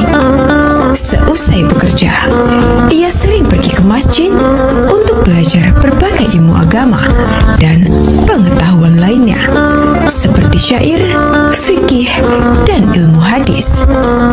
Abu Nawas terkenal sebagai murid yang cerdik dan antusias dalam mempelajari berbagai ilmu pengetahuan. Suatu hari, Abu Nawas bertemu dengan Abu Usamah yang merupakan ahli sastra sekaligus pujangga terkenal. Ia sangat terkesima dengan kemampuan Abu Nawas membuat syair, hingga diajarkan berbagai ilmu mengenai syair. Dikenal sebagai sosok yang jenaka dan cerdas, banyak kisah menarik mengenai Abu Nawas. Salah satunya ketika ia bersikeras mencari neraka. Hari masih terlalu pagi, bahkan azan subuh pun belum berkumandang. Tetapi Abu Nawas sudah terlihat sibuk mencari sesuatu di halaman rumahnya. Ada di mana sebenarnya? Gumam Abu Nawas sambil membawa lampu dan menggoyang-goyangkannya. Jika di sekitar rumah tidak ada, aku harus mencarinya kemana lagi? Lanjut Abu Nawas. Tak lama kemudian, terdengar azan subuh. Abu Nawas pun segera bergegas pergi ke masjid. Di sepanjang jalan, ia pun masih sempat memeriksa tempat-tempat yang tertutup. "Hai Abu Nawas, kau sedang apa? Apakah kau kehilangan sesuatu?" tanya seseorang yang melihat gerak-gerik Abu Nawas yang sedang mencari-cari sesuatu. Namun, Abu Nawas tidak menjawab pertanyaan itu. Pikirannya terlalu sibuk sendiri. Selesai sholat subuh, Abu Nawas masih saja sibuk mencari. Kali ini ia mencari di sekitar masjid. Ia membuka semua kotak dan tong yang ada di sana. Penyair jenaka itu juga mencari di bawah jembatan, di balik semak, hingga di atas atap. Orang-orang merasa heran sekali dengan tingkah laku Abu Nawas. Sebenarnya, benda apa yang hilang sehingga ia bertingkah seperti itu? Bisik seseorang kepada yang lain. Siang harinya, Abu Nawas masih terlihat sibuk mencari kesana kemari. Meskipun matahari bersinar terik, Abu Nawas masih tetap membawa lampu minyak miliknya.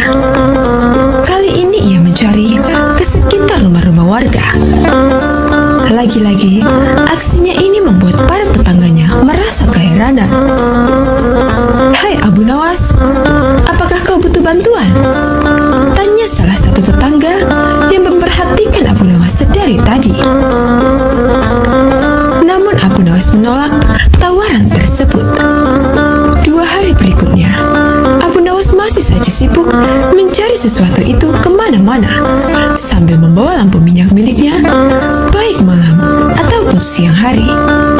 Hingga hari keempat, orang-orang sudah tidak sabar lagi dan sangat penasaran dengan apa yang sebenarnya dicari oleh Abu Nawas. Sehingga di antara mereka ada yang mendesak Abu Nawas sambil bertanya, "Hei, siang hari begini, buat apa membawa lampu minyak?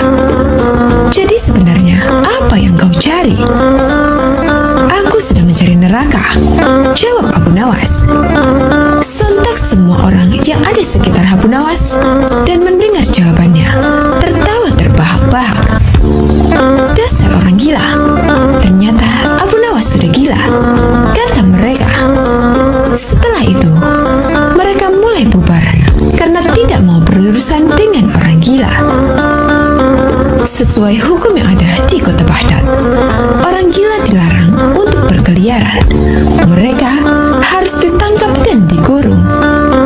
Beberapa warga Baghdad akhirnya melaporkan kelakuan Abu Nawas kepada prajurit kerajaan agar segera menangkap Abu Nawas. Abu Nawas pun ditangkap dan dibawa ke penjara istana. Hal ini membuat seluruh kota Baghdad pun geger. Mereka dibuat penasaran dengan tingkah dan kesalahan apa lagi yang dilakukan oleh Abu Nawas. Begitu mendengar Abu Nawas di penjara, Raja Harun memerintahkan agar Abu Nawas dipanggil dan bertanya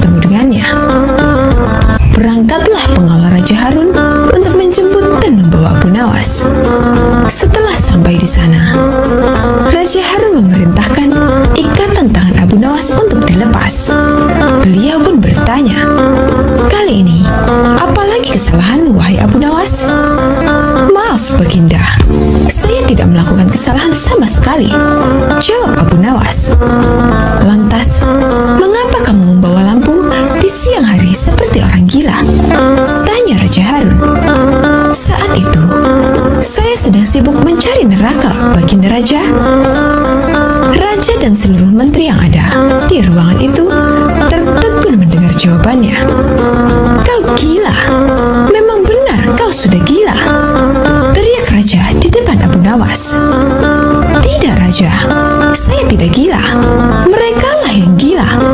Mereka yang melaporkan, menangkap, serta yang menganggap saya gila, jawab polos Abu Nawas. Abu Nawas meminta Raja untuk mengumpulkan semua yang terlibat dalam penangkapannya. Raja Harun mengabulkan dan mendatangkan mereka. Setelah semua sudah berkumpul dengan jumlah yang cukup banyak, Abu Nawas bertanya dengan lantang, "Wahai kalian yang mengaku waras, apakah menurut kalian orang yang berbeda pandangan adalah orang yang berdosa dan sesat?" "Benar," jawab orang-orang. "Apa hukumnya bagi orang yang berdosa dan sesat?" "Kamu memang gila. Tentu saja hukumannya adalah neraka. Dan kamu adalah contoh orang yang sesat. Kamu pasti akan masuk neraka," jawab orang-orang itu. "Baiklah, menurut kalian, aku pasti akan masuk neraka, bukan? Lalu, di mana letak neraka itu? Milik siapakah neraka itu? Jika neraka itu milik Allah dan letaknya di akhirat, lantas mengapa mereka begitu mudah menentukan neraka bagi seseorang?" Jawab Abu Nawas. "Maaf Baginda, apakah mereka ini malaikat Allah? Jangan-jangan mereka semua yang gila?" tanya Abu Nawas kepada Raja. Raja langsung tertawa terbahak-bahak mendengar perkataan Abu Nawas. "Setiap hari saya mendengar orang-orang dengan mudahnya mengatakan, 'Kamu pasti masuk neraka.' Maka saya jadi penasaran, apakah neraka itu ada di bumi ini?" Ungkapan cerdas Abu Nawas kepada Raja Harun. Dari kisah ini dapat diambil hikmah bahwa tak sepantasnya kita dengan mudahnya menghakimi seseorang yang berdosa bahwa ia pasti masuk neraka. Sebab hidayah Allah tak ada yang tahu akan datang kepada siapa.